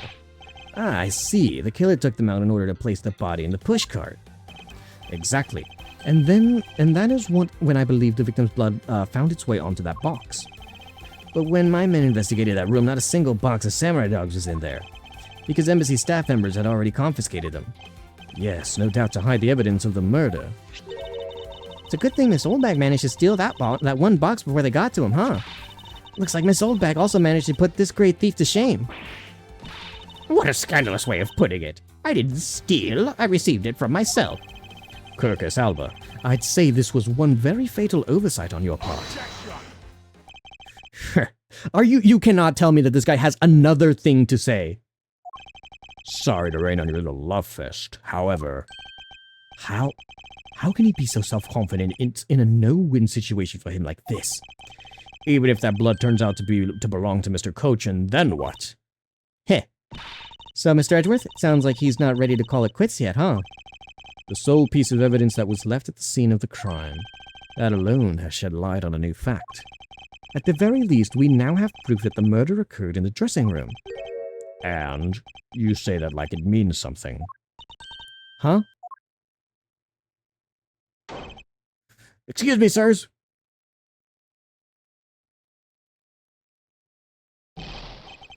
Report. Report. What were the results of the analysis? Sir, the analysis came back and confirmed that the red substance is blood. I knew it. With this, Kirkus Alba. Mr. Edgeworth, I wonder if you might humor my question. Your question? The one from before, or have you forgotten? Even if that is Mr. Cochin's blood, what difference would it make? Like we already told you, it proves that the crime scene was in the dressing room. But it doesn't prove that I'm your killer, does it? That's... It's a very good point. The blood on the box doesn't prove that Mr. Alba was the killer. Then, this evidence, it's meaningless. That can't be. We were so close, sir. See, but I've had a second thought just hit. If it's Cochin's blood, it's meaningless. However, since we haven't used it yet, but if it's Alba's blood, then that proves that he wasn't where he claimed to be before, and rather that he was in the dressing room. I think I figured it out. I want to smack that smug look off of his face. Come on, there's got to be something we can do. We finally found a solid piece of evidence. There must be something I can expose it with it. Ugh, I can't think of a single thing. I hate this motherfucker so much, dude. He's so ugly and he's so annoying, dude. Now, if you'll excuse me, I'll be on my way. It's the forensics guy. It has to be. Who was that? It's too late. I won't allow anyone to stop me now. It wasn't me, pal. It wasn't me either this time. It wasn't me either. It was me. Forensics guy. Why did you... because I haven't finished reporting everything to you yet, sir. There's more? What? Hurry up, spit it out. Yes, sir. That blood I mentioned. It's not of the same blood type as the victim's blood. What? No. Oh, what? What? What do you mean it's not the same type? You mean it's not the victim's blood? If it isn't his, then who the hell is it? I don't know, sir. All I know is that it's not the same blood type as the victim, sir. What should we do now, Mr. Edgeworth? I have no idea what's what anymore. I think I have an idea. Neither do I. Aye, what an amusing turn of events. That blood drop proves something to be true, all right. Namely, my words. And which one of your words would that be? The ones where I said that your words are meaningless, worthless, and powerless. That blood has nothing to do with the murder investigation whatsoever. Need I remind you that the blood got onto that box long before it entered my embassy? What sort of nonsense? Yeah, it's blood, pal. There's no way it's not related to the murder. So you would like to believe. What if someone's preparing the samurai dogs had a small nosebleed? What then? Yeah, I guess that's possible. Damn it. Have I been wasting our time on a red herring? The blood does not belong to anyone connected to the case. That should be clue enough. Kurkasalva, you bastard! Silence! Don't you address me with such a filthy word again. I've wasted enough time here with you, and you have your answer. Now let me through. Alba, it doesn't matter where you run off to. You'll never escape me. Someday, I'll have the satisfaction of sinking my fangs into you. You'll see. And all of Interpol will be behind me, working to see to it that that day comes. Don't you know what your words sound like to me? They sound like the whinings of a pathetic loser of a mutt. Oh. Is this really the extent of all we can do? Is the blood really from someone completely unrelated to the case? Or is there another possibility? Someone else other than the victim? Just when I thought I had him backed into a corner, it is I who'd been backed into one. In a situation like this, what would that man do? Phoenix! Phoenix, save us! What would he who can turn any desperate situation around do? Turn it around. That's it. I must turn my way of thinking around. It's not whose blood is this. It's whose blood could get onto a box like this. And if I think about it that way, if the blood got onto the box when the body was being placed into the pushcart, then the owners of said blood must have been in the dressing room at the time. And there's only one person that could be. Well, I must praise you for trying so hard. It's because of you kids that I was removed from center stage, and will be forced to live out the rest of my life in the shadows, unfortunately. But it's not a total loss, as the underworld will allow me more freedom than you'll ever know. Freedom like what that raven feels like as it flies through the dark night sky. You can't lay a finger on me, not now or ever. The arm of the law is powerless before me. Is it? I think not. One more time. Powerless, is it? I wouldn't be so sure about it if I were you. What do you mean? Allow me to describe to you in one word. pitiful. Pitiful? How so? Carcass Alba, your wings were clipped long ago. And for someone who is trying to fly away on them without noticing that fact, pitiful is the perfect word to describe you. Ha! Mere words. What do you mean by his wings were clipped, Mr. Edgeworth? Just what you think it means, Kay.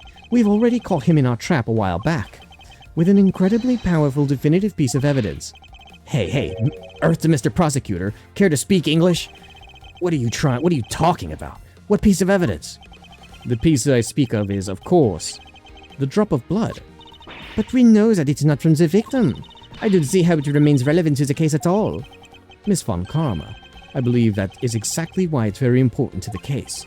And the part that isn't the most important is the fact that it's not the victim's blood. Starting to figure it out? You're looking a little pale. Good. Then I believe that you're already aware of what I mean. Then you know whose blood this belongs to? Of course I do. This piece of evidence is irrefutable proof that will stop the killer in his tracks. The blood that soiled this box of samurai dogs belongs to this person. Carcass Alba. The blood of the red sun on this box belongs to you, Carcass Alba. Grrr. What? Why is his blood on the box of samurai dogs? He's not even a victim. The blood fell onto the box when Mr. Cochin's body was being loaded into the pushcart. At that time, the only two people in the dressing room were the victim and his killer. So that's what you mean. If the blood doesn't belong to the victim, then the only other person it could belong to. Yes, and the person who is yes, and that person is the murderer himself. That's the only logical conclusion. But Mr. Cochin was the one who was stabbed, sir. Why would Mr. Elba have been the one who was bleeding? What if during the murder Mr. Cochin had fought back? Do you mean if before Alba could kill him, Mr. Cochin managed to wound Mr. Alba? Yes, and I believe that we have a piece of evidence that proves that he was bleeding then.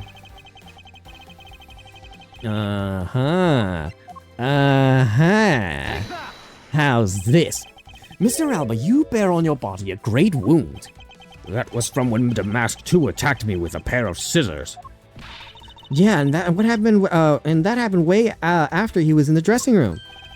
But is that really what happened? You can manufacture a weapon by smearing blood on it, so you can't accept that as fact. Shall we try a test, Mr. Alba, to see if the shape of your wound matches the scissors?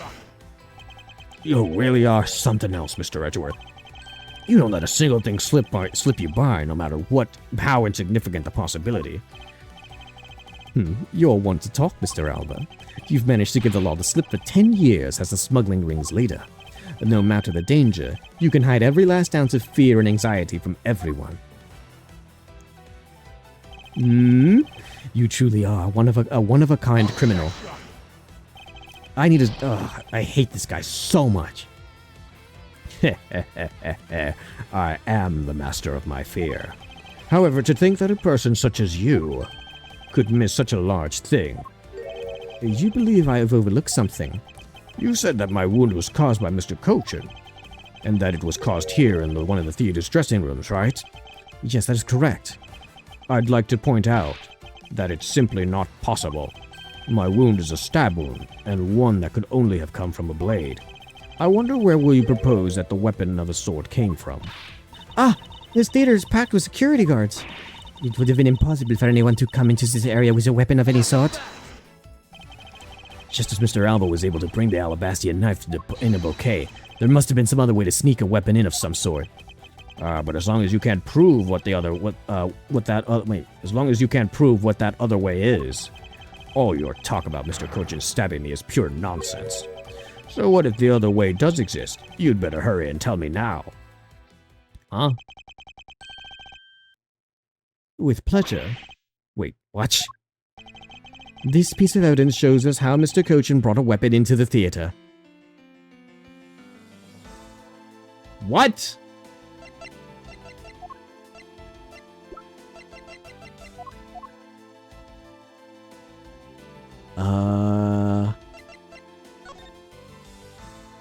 The key! The key! It's the key! The key, it's also a knife! If he... Wait, hold on. Let me make sure. Hold on. I'm jumping to conclusions, but let me make sure that my calculations are correct. He has the key. It's even visible even there. Assuming that it wasn't Callisto Yu who planted it on him, which was, I guess, an initial theory,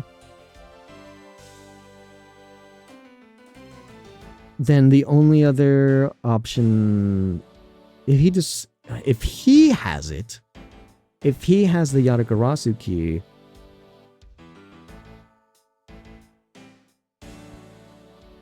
but then how did he get it? How was he in possession of the key in the first place? I thought Callisto Yu stole it. So did you give it back to him, or did you plant it on him? Hold on.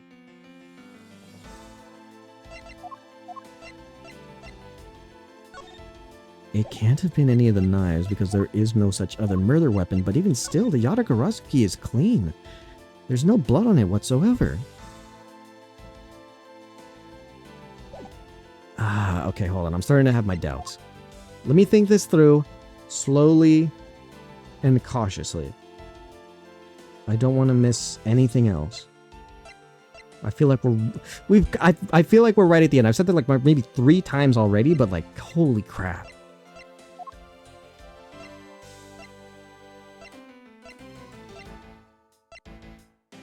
You're stabbed by Damastu, it was justifiable defense.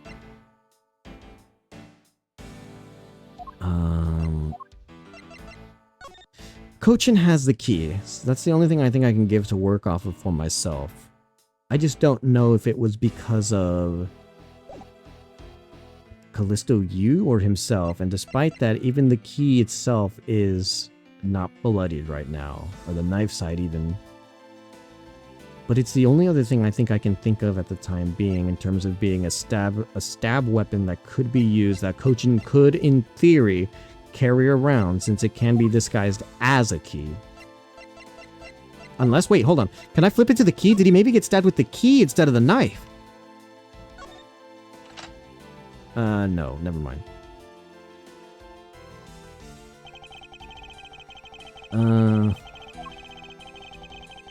Okay.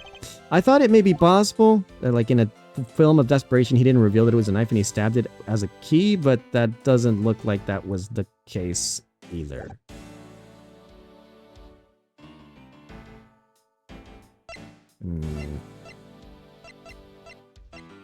Okay. I'm still willing to bet on the key, though.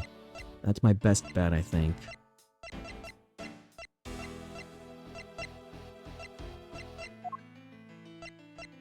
Of all the pieces that I have right now, it's the only thing I can think of, and so I guess we'll just run with it! Among law enforcement, this piece is known as the Yatagarasu key. That key. It's the key that my father stole from here 7 years ago. And it is a very unique in that it is both a key and a knife. Meaning that under the guise of a key, it could have been easily brought into the theater. No! You couldn't dispose of the knife that stabbed you. Therefore, you wiped off the blood and placed it in Mr. Kochin's pocket. After all, the key itself opens the safe in his office. And inside that safe, there was a document about Cadopian papers signed by Mr. Kochin. In order to make it look like Mr. Kochin died as the leader of the smuggling ring, you had to make it so that the police were the ones who opened that office safe. All that hard work to save yourself only served to destroy you in the end. Shall we try matching this knife's blade with your wound, Mr. Kirkesalva? Is it done? Did we get it?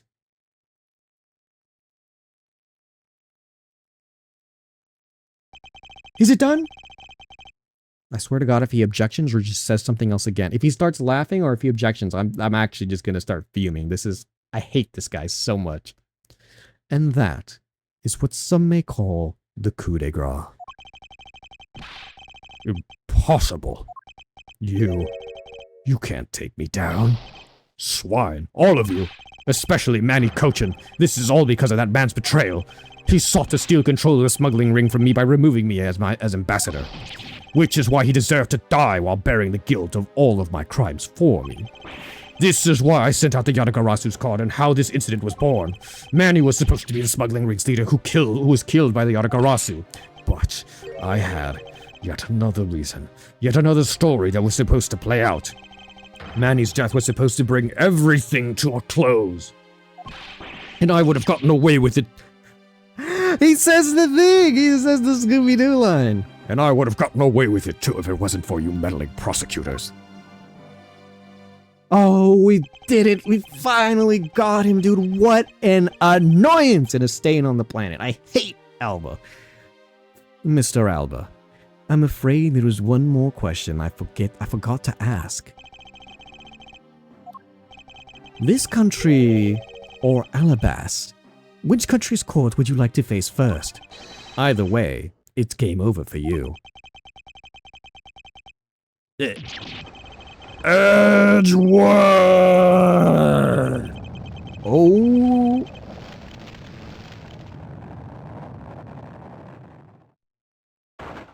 Oh my god.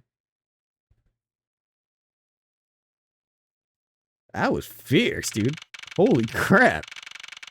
Oh, we're done. I'm gonna take a sip, dude. Holy crap. I've been going at it for a while, dude. My voice is getting hoarse. Well, not too terribly hoarse, but there's some pitches I don't think I can hit anymore. So hopefully I don't have to voice Larry anymore. But I feel like he'll have a couple lines before the end of this.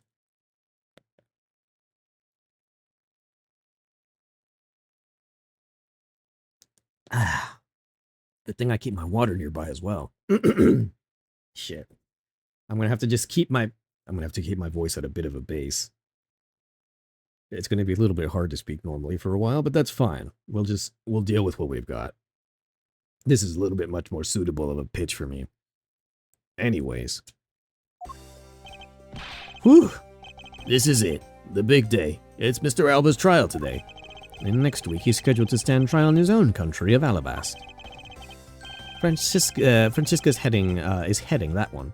I suspect she'll be serving a full course of whiplashes at it. Having to face Miss Von Karma in court right after facing you, sir? Ugh. I don't even want to think about what that would be like. I caught a glimpse of Mr. Alba as he was being escorted into the courthouse. And boy, he looked about as glum as the day what? The day before I got my monthly paycheck. You know, I've been thinking. That flight attendant and even Mr. Portsman were all Mr. Alba's secret agents. Correct. That smuggling ring was the common thread between all of the incidents.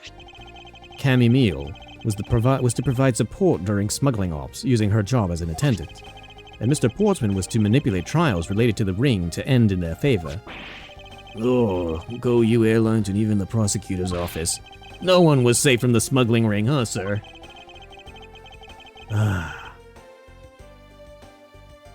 Alabasta? I mean, I guess. That was what I thought at first whenever I saw it. I was like, Alabast? Babel? It was the first thing that came to mind whenever I first saw it. I suspect that there are more members of this ring spread throughout the world. Yeah, it sounds like such a big op that even I can't begin to imagine what it's like.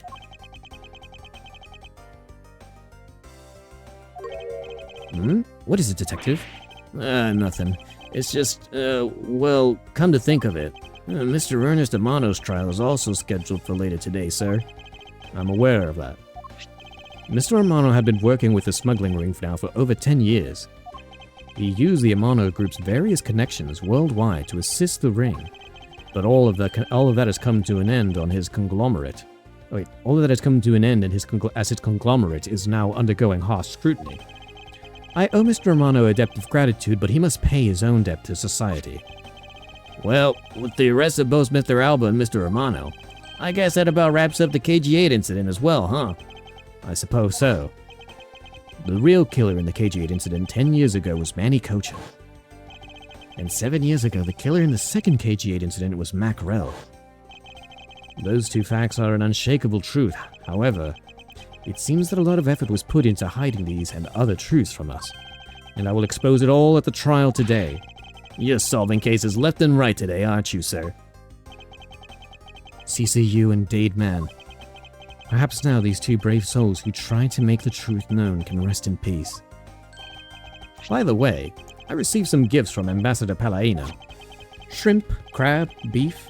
I don't need any of these, so I'm giving them to you. What? Really, sir? Oh, seriously, sir? Wait, actually, I don't think I want them anymore. The way you're holding them, don't tell me they're just coupons, sir. Detective Gumshoe, have you not read the paper recently? Ever since the two countries became Cadopia again, its economy has changed. Really? And it seems that Ambassador Palladino has reaped a few benefits of his own from it. He's been announced as the official ambassador of the newly reunified Cadopia. Is this Kay? Ah, but what a pity. Even though every item he sent is a treasure, you don't seem all that interested. Wait. Is it Kay? Well, if you don't want them, I can...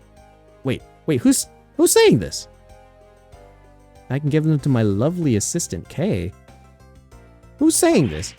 Wait, that's not what I said.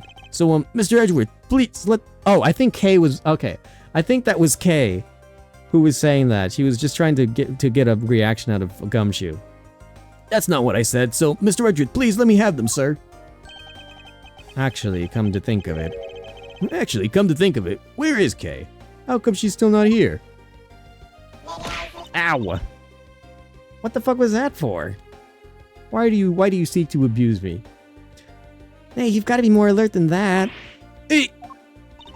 I can't believe you didn't notice. I was even mimicking Mr. Edward's voice for a bit. I totally didn't even notice or realize that voice was you. Lang Shi says, ferocious love blooms with each new spring. Agent Lang, a pleasant surprise to see you here. It's been a long time since I set foot in a courthouse, but I wasn't gonna miss. We're watching the guy who screwed up my country finally get what's coming to him.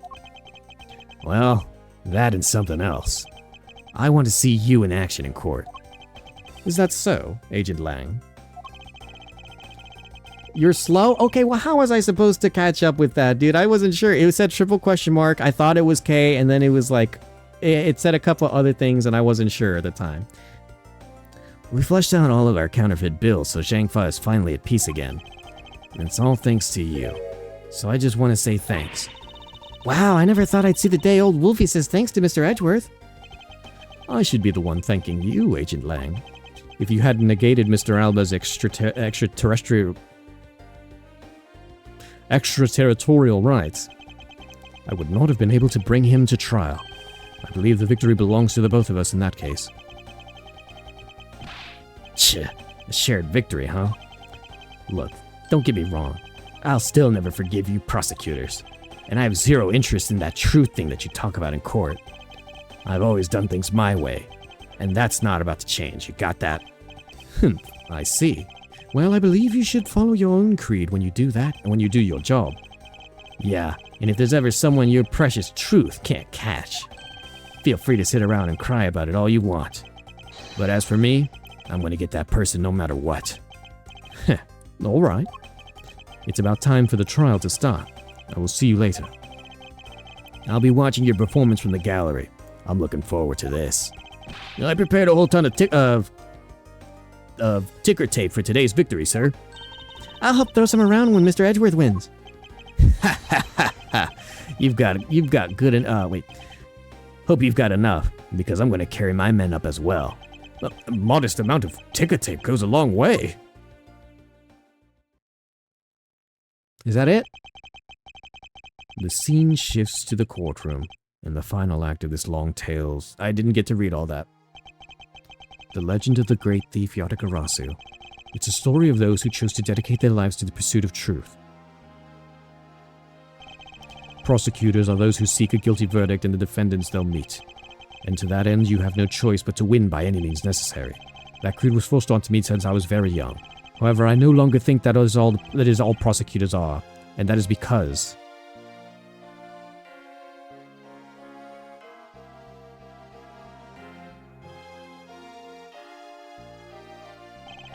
Even though I've only been away from the courtroom for a short time, I feel as though it's been a lifetime since I've set foot in one.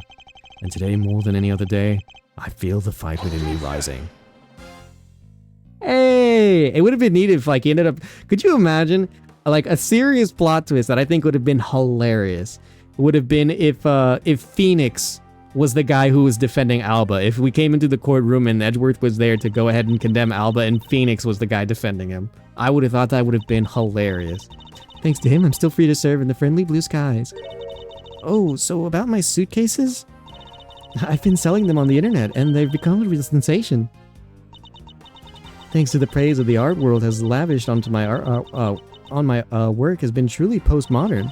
The airline has chosen me to design their new line of Go You jumbo jets. Just think, someday you'll be able to take a ride in my pink-walled, yellow-seated... Oh. Pink-walled, yellow... pink... Yellow-walled. Oh my god, this guy. I forgot this guy, but I didn't like him either. Oh my god. Edgeworth, that rudeness of a rude man. Because of him, my time and money is wasted. But more importantly, I received the most fantastic treasure recently. The primitive statue of the Principality of Codopia. It weighs a bit light in my hand, but the Ambassador Palaino was most generous. Did he give him the fake? Did he give him the fake? My goat, I don't like that guy. That guy was annoying.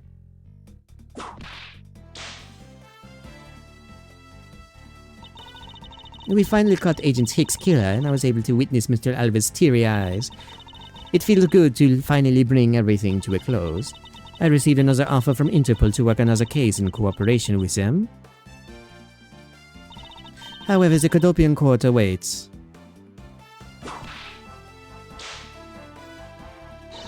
Codopia's air is supposed to be very fresh, so my whip should have a fine new vigor there. My million dude.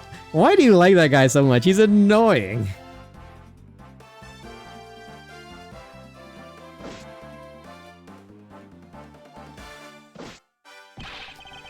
This little patrolman has been fired as of today, sir.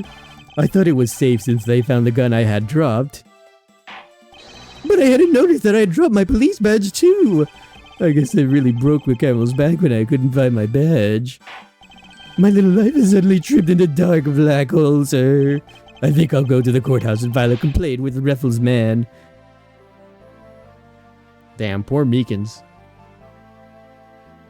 He's funny, he was annoying. He was a goof, but god if he wasn't an annoyance. Definitely love to point his finger. Emma! Oh, I'm so sad that Emma was only available for one case. I love Emma. I was actually hoping to talk to Mr. Edgeworth a bit more than I did. Same here, Emma. But I've got to get going and return to Europe. I've still got a long way to go and a lot of stuff to study there. It's nice to have caught up with you again, Emma. Next time I'll help Mr. Edgeworth on a case, I'm going to do it as a real forensic scientist. I'm sure he's going to need all the help I can give him, scientifically.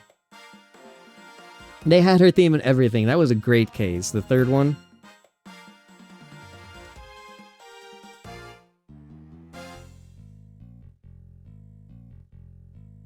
Oh! Oh, I forgot her name. It's Pops something.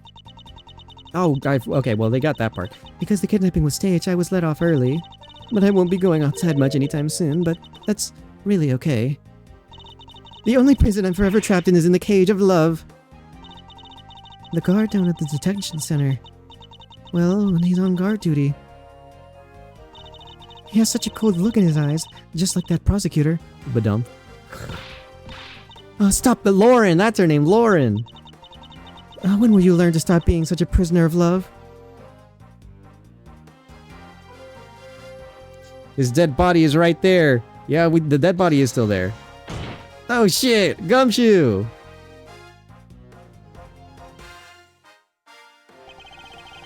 It appears that all sorts of drama has taken place outside of the courtroom. Since we judges are here day in and day out, I've only heard a few rumors, but apparently Mr. Edgeworth teamed up with a thief and became a detective. Maybe I should team up with a bailiff one try to become a lawyer or something. We get to hear from the judge.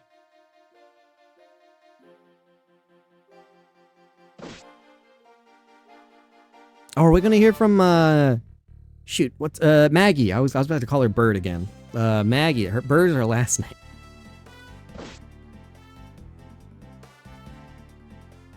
Oh, what is she now? Whew, I barely escaped death yet again. Yeah, but boy were we lucky to have Mr. Edgeworth help us out, huh? Yeah, but because I lost the key, I got fired from my security guard job. Don't let it get you down, Maggie. You've still got me. You're right, sir. I won't be sad. I'm going to pick myself up and get through this. I wonder what my next job should be. Ooh, this is actually kind of fun. Oh, poor Maggie. The next Ace Attorney game featuring the judge. If only, dude. I would love to. Could you imagine if you could play as the judge and you could decide if people were guilty or non-guilty depending on who it is that was presenting? Like if you could be the judge in a trial with Pain and some of the other characters that we've played as or against. Right now, our embassy is proud to present our Let's Investigate a Murder show. Although recreating that particular case has created a few small fires of its own. Then we had a few problems with the fire marshals, but the next event will be great. It will be an attraction entitled Capture the Yatagarasu. Of course, I hope to enlist case help in creating our latest attraction. Oh, good on you, Palladino.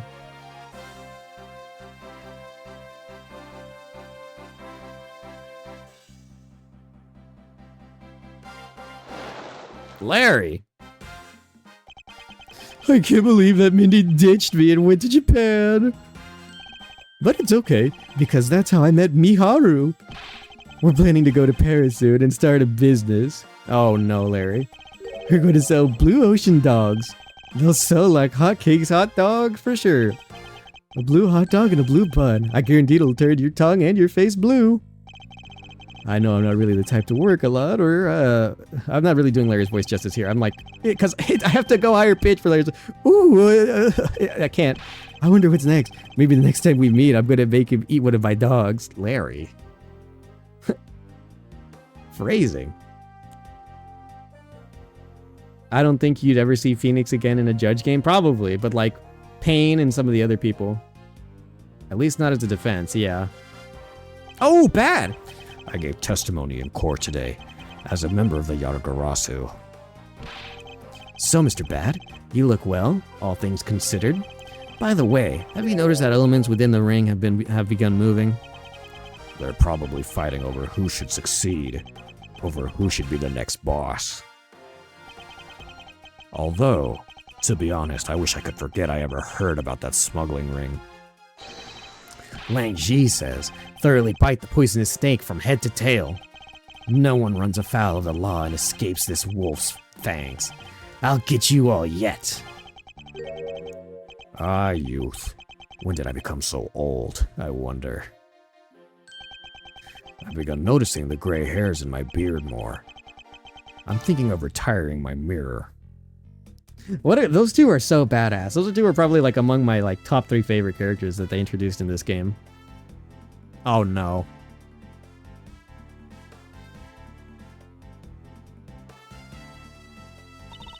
I was the Pink Princess and the Pink Badger all in a span of 2 days. Talk about busy. But it's alright because I got a letter from my beloved Edgy Poo. Please take care of your hip. And when you wish to speak, first take off your headpiece. What does he mean by that last statement? It's not like I enjoy being under a headpiece every time I see him. It's just, oh, like this creepy face of punk alien and then some big princess and a great hero. Just as because of the young maiden spotted with a stylish hat on my head and to wear my own costume or something like that. Even if it's terrible, but it sounds like a terrible idea. Ugh.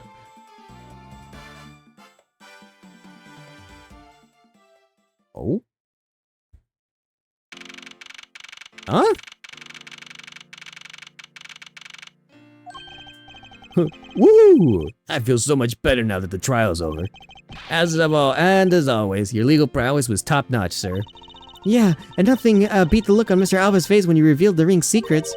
I was amazed. You're like a totally different person when you step into the courtroom. Mr. Edgeworth is always 10 times fiercer in court.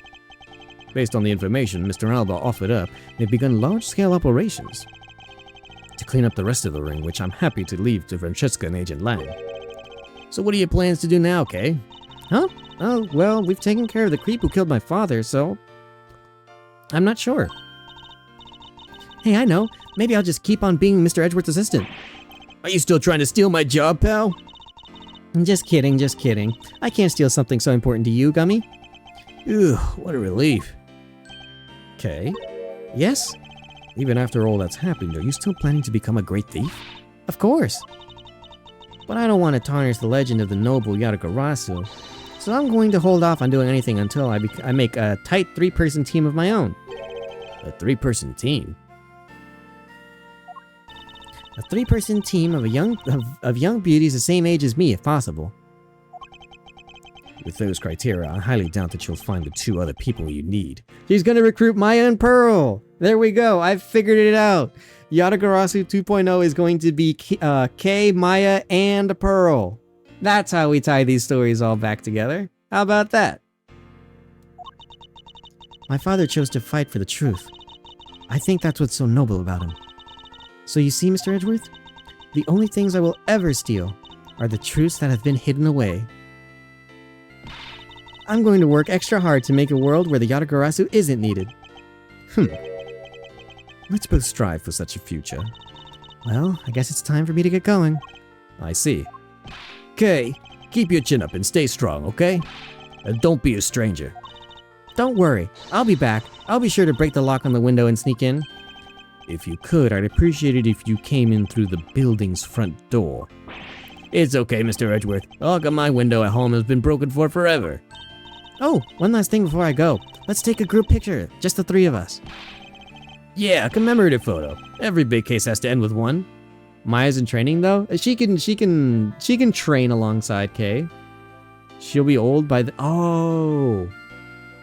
Okay, that's fair. Then I guess Pearl is probably a good option then. Pearl will probably grow up to be part of the Yatagarasu.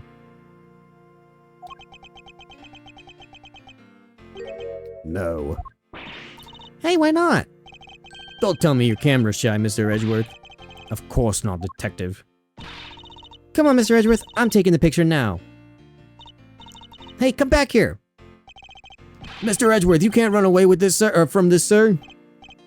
Hey, Detective Gumshoe. Stop that. I can't be seen doing that. Okay, I'm totally taking it now. Say cheese.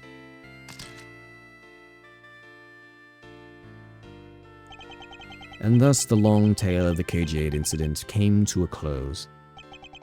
I saw the demise of a smuggling ring and the birth of a little great thief. But there is little time to rest and relax. For I am eager to tackle the investigation into a new case. The reason for my eagerness is my want to pursue the truth and my want to believe in the strength of those who use the power of the law for good. As someone who has chosen to live my life as a prosecutor, that is my new creed. Aww.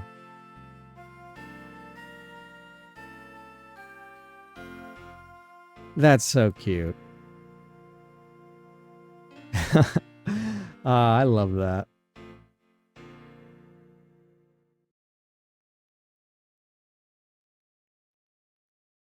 Anything else? Oh, there it goes. Well, looks like we're all done. That will go ahead and conclude it. We've just now gone ahead and finished up the first of the Ace Attorney investigation games. Oh, hold on, chat. I'm gonna have to run back real quick. I got to go ahead and charge my phone. 1 second.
Fuck.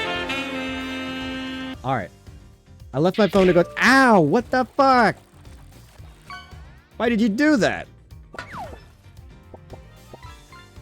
I saw that you messaged as I was going to go put up my phone to charge, so I figured I'd do it while I was over there. So the phone is charging and it's fine now. But we finally have reached another conclusion, another game complete. The first Ace Attorney Investigations is done. And what a blast it's been, dude.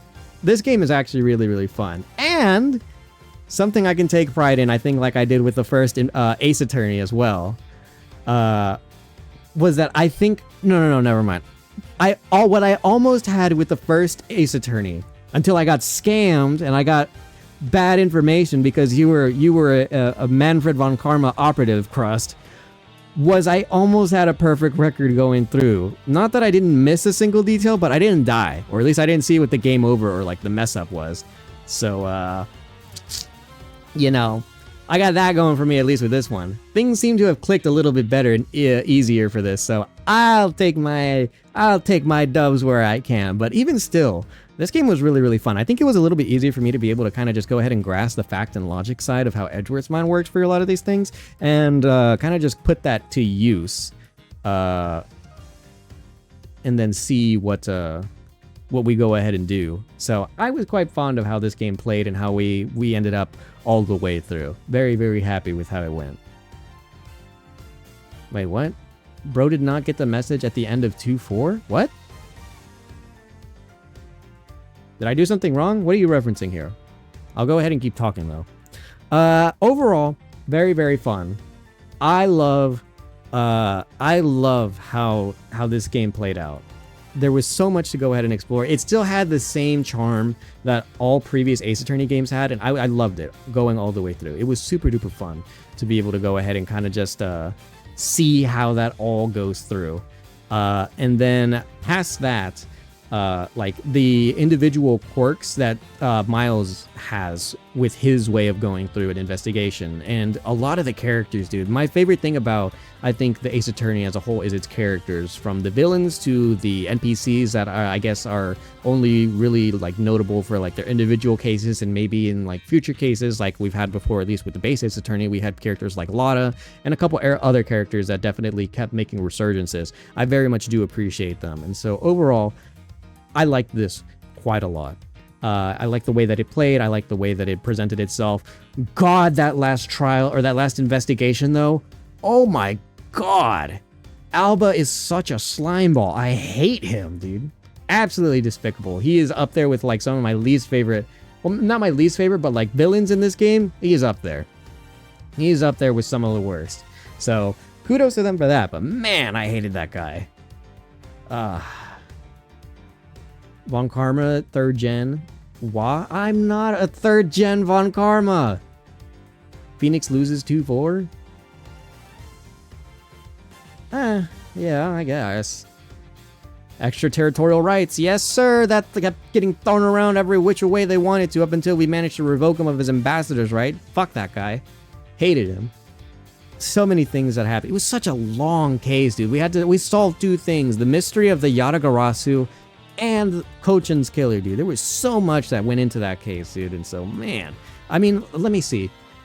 This case alone, from where we left off, after finishing the Yatagarasu case, was 5 hours.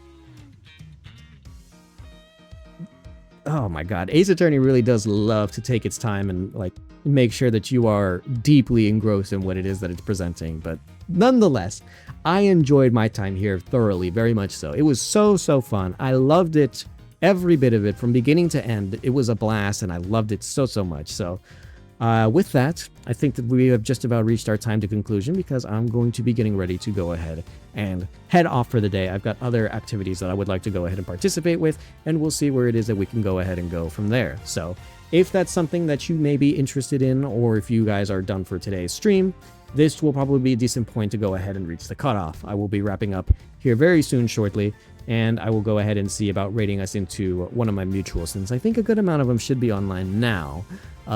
If not, then we will be concluding with stream here in just a little bit. So Crust, if you would, bring up the socials. Go ahead and wrap us up very shortly thereafter, and then we'll go ahead and conclude with our day. I've got to go ahead and get ready so we can go ahead and meet later on today, and we'll see what other sort of activities we can go ahead and participate in. So with that, You now know of extraterritorial rights. I guess so. That's one way to go ahead and teach people about that, alongside with Almost Christmas, and that too. Okay, so with that, it is time for me to go ahead and move on, Chad. We are done for today. So, like I mentioned earlier, if you are only here to tune in for the stream and don't really care for much more past that, this will be your point of cutoff if you wish to go ahead and go about the rest of your day. If you wish to hang around some more, then please feel free to go ahead and just wait for these messages, and then I'll go ahead and send us somewhere else. With that, I say thank you to everyone who managed to catch today's stream as it was happening live, and thank you to anybody who is watching this VOD or video later on. It was an amazing time to be able to go ahead and revisit Ace Attorney and be able to play through another one of their games. Ace Attorney Investigations was so fun, and I love being able to go ahead and revisit Ace Attorney as a whole. Since you got me into it, Crust, it's your fault that I'm going to be playing these for a good while hereafter in the future. So, you know, I hope that anyone else who happens to like Ace Attorney content will be on the lookout for whenever more of this stuff happens to come out. If you did enjoy anything that happened to be going on today, I do recommend that you go ahead and follow me on any of the social medias posted above. Twitter is going to be the best place to go ahead and follow if you're interested in anything that I happen to be doing at any given point in time. It's the social media I do use the most often, and so if you want to keep up with anything stream related, since I do post schedule when stream goes live and any updates that may happen there, as well as my own personal thoughts and whenever I happen to have something to say or do, that's definitely going to be the place to go ahead and check out for anything like that. So with that, Classic Twitch asking for stalkers. I mean, it's nice. It's nice to have people to converse with. I like having people around to chit chat with. It's like, I really do kind of give in to the somewhat parasociality behind it, because I do like being able to chat with people about each individual thing. I use streaming as like a makeshift hobby to be able to go ahead and kind of just go about playing things. It feels like I have much more of a purpose whenever I play through a game, and it also gives me much more of an excuse, I feel like, to be able to go ahead and play games that either that were not a part of my youth, or that I've never played by myself, and kind of just explore new regions and new aspects of gaming that I haven't properly gone through. If at any point that I ever do feel like updating my content or what it is that I do, then there's definitely, I think, a bit more that I could go ahead and present, but you know, it's part of the process. I'm still learning, and I'm still working to see what it is that I can offer in forms of entertainment, or what it is that I can do as a whole to go ahead and make the experience better for people. But, you know, I still find the individual aspect of it and how it resonates with other people in the form of chat quite endearing. I do enjoy it very much so, which is why I've been at it for a little while now. I do enjoy it very much so, and so even if it's people that I know in real life, people who become regulars and like to go ahead and see what it is that I'm up to, I do enjoy this whole process a whole lot. When you play Investigations 2, it'll be after I play it for the first time. Oh, right, you haven't played 2. Damn. Okay, so Crest, you've got a couple games on your plate to be playing. Then you've got to soon enough, in later this year, I plan on playing. You know, spoiler chat. I'm gonna let you guys be aware of it now, but I plan on playing Persona 5 in the future, hopefully sometime within this year. To be announced. Not sure when it's gonna happen yet, but Persona 5 is definitely on the list. But alongside that, Crust, you said that you were going to be wanting to play Persona 3 around the same time that I was going to be doing that. So, you know, that's one game that I know that you've already got on your plate. Alongside that, now you've also got to finish this game up before I get around to playing it again, because I'm going to put some time in between the next time that I play an Ace Attorney game. I'm not just going to hop from this game onto the next one immediately after. I'll do the same thing that I did when I played through the original Phoenix Wright Ace Attorney, and we'll give it some time, put something else in the meantime, and give it some time to rest, like I've done with Yakuza, like I've done with some of the other story games that I've played as well. I'm going to give it some time to simmer and let a lot of the older content marinate for a while out in the internet ether, and then we'll continue after I've given it some time to just let it digest for other people. I mean, to be fair, you do have a comfy and pleasant voice, OG? Do I? I know that my voice is calmer. I'm generally not one who is like fond of reactions. I do have like a more bass and like, I guess that's why I try to like promote that aspect, I guess individual aspect of what it is that I can provide. I think I'm generally a little bit more comfy, a little bit more like calm when it comes to what it is that I offer on an individual level. When I play with other people, it can change because my personality shifts depending on who it is that I'm around. But as an individual, I think that I'm generally relatively mellow. I don't think that there's very much that gets me. I get riled up every once in a while just so I can kind of make sure that there is a notable reaction to when something happens. But other than not, whenever I'm kind of just chit chatting or if I'm in my own space, I'm generally pretty laid back, I think. I think so. Your message failed to send. Oh, wait, my message? I didn't send a raid message, if that's what you mean. I think I only have it available to moderators and myself for the time being. So, Crust, if you could try it out. If it's not for the administrators, okay, so it's raid call. If it's not for the administrators, then I know at the very least that I'm the one who usually promotes whenever raids happen to go live. But I know that that's how I have it currently set up. That one, on the other hand, I do also need to work out. It's the same copy paste, but it's so weird to have it set up that way, because I think the way that Streamlabs has it set up is that I have to go ahead and I have to send a gift sub to Streamlabs and make sure that Streamlabs stays gift subbed. But why would I pay for my bot to have a sub so it could show that? And so rather, for the time being, I just have it set so that it's a copy paste, so that if anyone who happens to be a subscriber wants to go ahead and use it, that is how it goes about. It's a little bit strange, I understand that. I'm hoping to find a remedy for that in the future, but for now, I guess we'll kind of just deal with it. I'm still very teeny tiny in the grander scheme of how I think streaming works. And so I think I can be allowed a little bit of leeway when it comes to mistakes or not being as super professional as some of the other people who are within the relative streaming or VTuber sphere. Sure? I'd like to think. God, you guys are too annoyingly good at timing your shit. I just finished my sentence, dude. I hate that so much. That's why whenever I punish you guys, I put a price on those things. You guys fucked around too much sometimes, and you guys have to find out. Gosh. That'll be at least 3 months, right? Depends on what it is that we're looking to play afterwards. I have an idea, and I think I've already made aware to at least some of the mods and some of the people that I've spoken to before on what I'm looking to go ahead and play next. There's an idea on what's to come next as the next story game. Yes, I'm sure, because I literally have it. Pretty sure. I have it put on the next week's schedule that I'm looking to go ahead and work around. I think I know what I want to play next. So, yes, I think I know what we're going to be playing next. So, with that said, I already lost track with where I was on my original outro. I finished up the Twitch talk, or not the Twitch. Wrong answer. Okay, fine. That's the one. That's the one that you guys kept using, and that's the one that I had to go ahead and put a price on. You guys, oh my god, it got so bad it got turned into a clip. Are you sure? Yes, I'm sure. I'm pretty sure I have the clip right here on my Twitch page.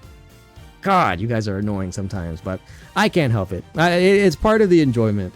I know it's enjoyable for both you guys and for myself, so alas, it's something that I just have to go ahead and deal with. But I'll go ahead and continue with my little outro before we go ahead and officially raid out. So that's all the things that you can go ahead and check out on Twitter. I also do have a... Was that really necessary? Let me finish my shit so we can get out of here.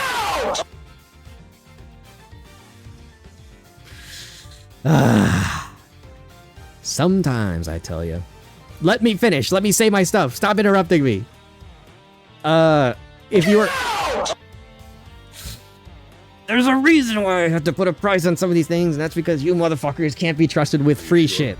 And so when you play too much with your free shit, I have to put a price on it. And you're so lucky I haven't put it on bits yet. So for the time being, ow! Oh, I'm sorry. Sorry. Ow! Accident. Ow!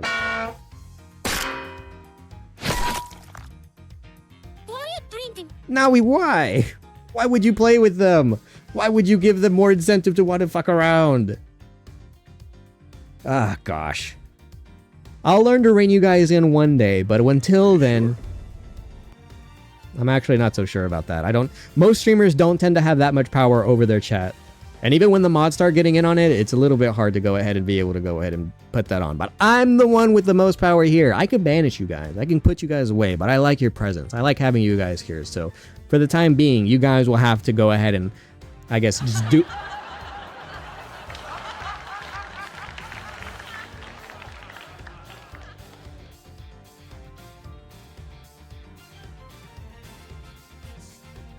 I'm trying to be nice here. Can you guys not give me any slack here? I'm just gonna try to see if I can head against the wall and finish this shit up, okay? So, I also do have a YouTube channel where I do also post all of my previous VODs. It's where the current archive is, and so if you want to go ahead and check out any playthroughs or check out any of my older content, relive certain instances, or see some things that you may have not been a part of, that archive will exist on YouTube.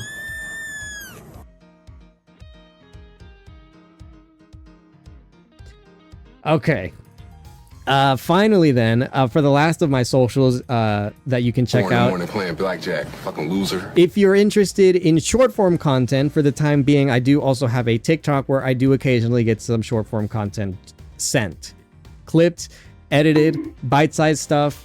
Sometimes I'll just clip something myself and send it on its way. It's the one that I have the least amount of content that I post towards regularly, but whenever I do get something up and going, it usually makes its way onto there. And I also do occasionally post some IRL content on, well, specifically to TikTok to kind of just give it a little bit of added incentive for me to want to post something on there, because otherwise I don't really use it myself, and so I only really use it.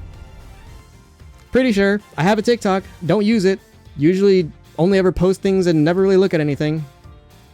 Pretty sure. So with that, if that's something that you're into, if that's something that you're interested in, then please go ahead and check that out. That will be all the socials posted above, and with that, that will conclude all of today's streaming activities. I thank most of you for being here today, and I thank most of you as well who are maybe watching this. Who may be never mind, I'm not thanking any of you. Robbie, no! Don't let your kids watch it. Son of a bitch, you guys are really going at it with the redeems.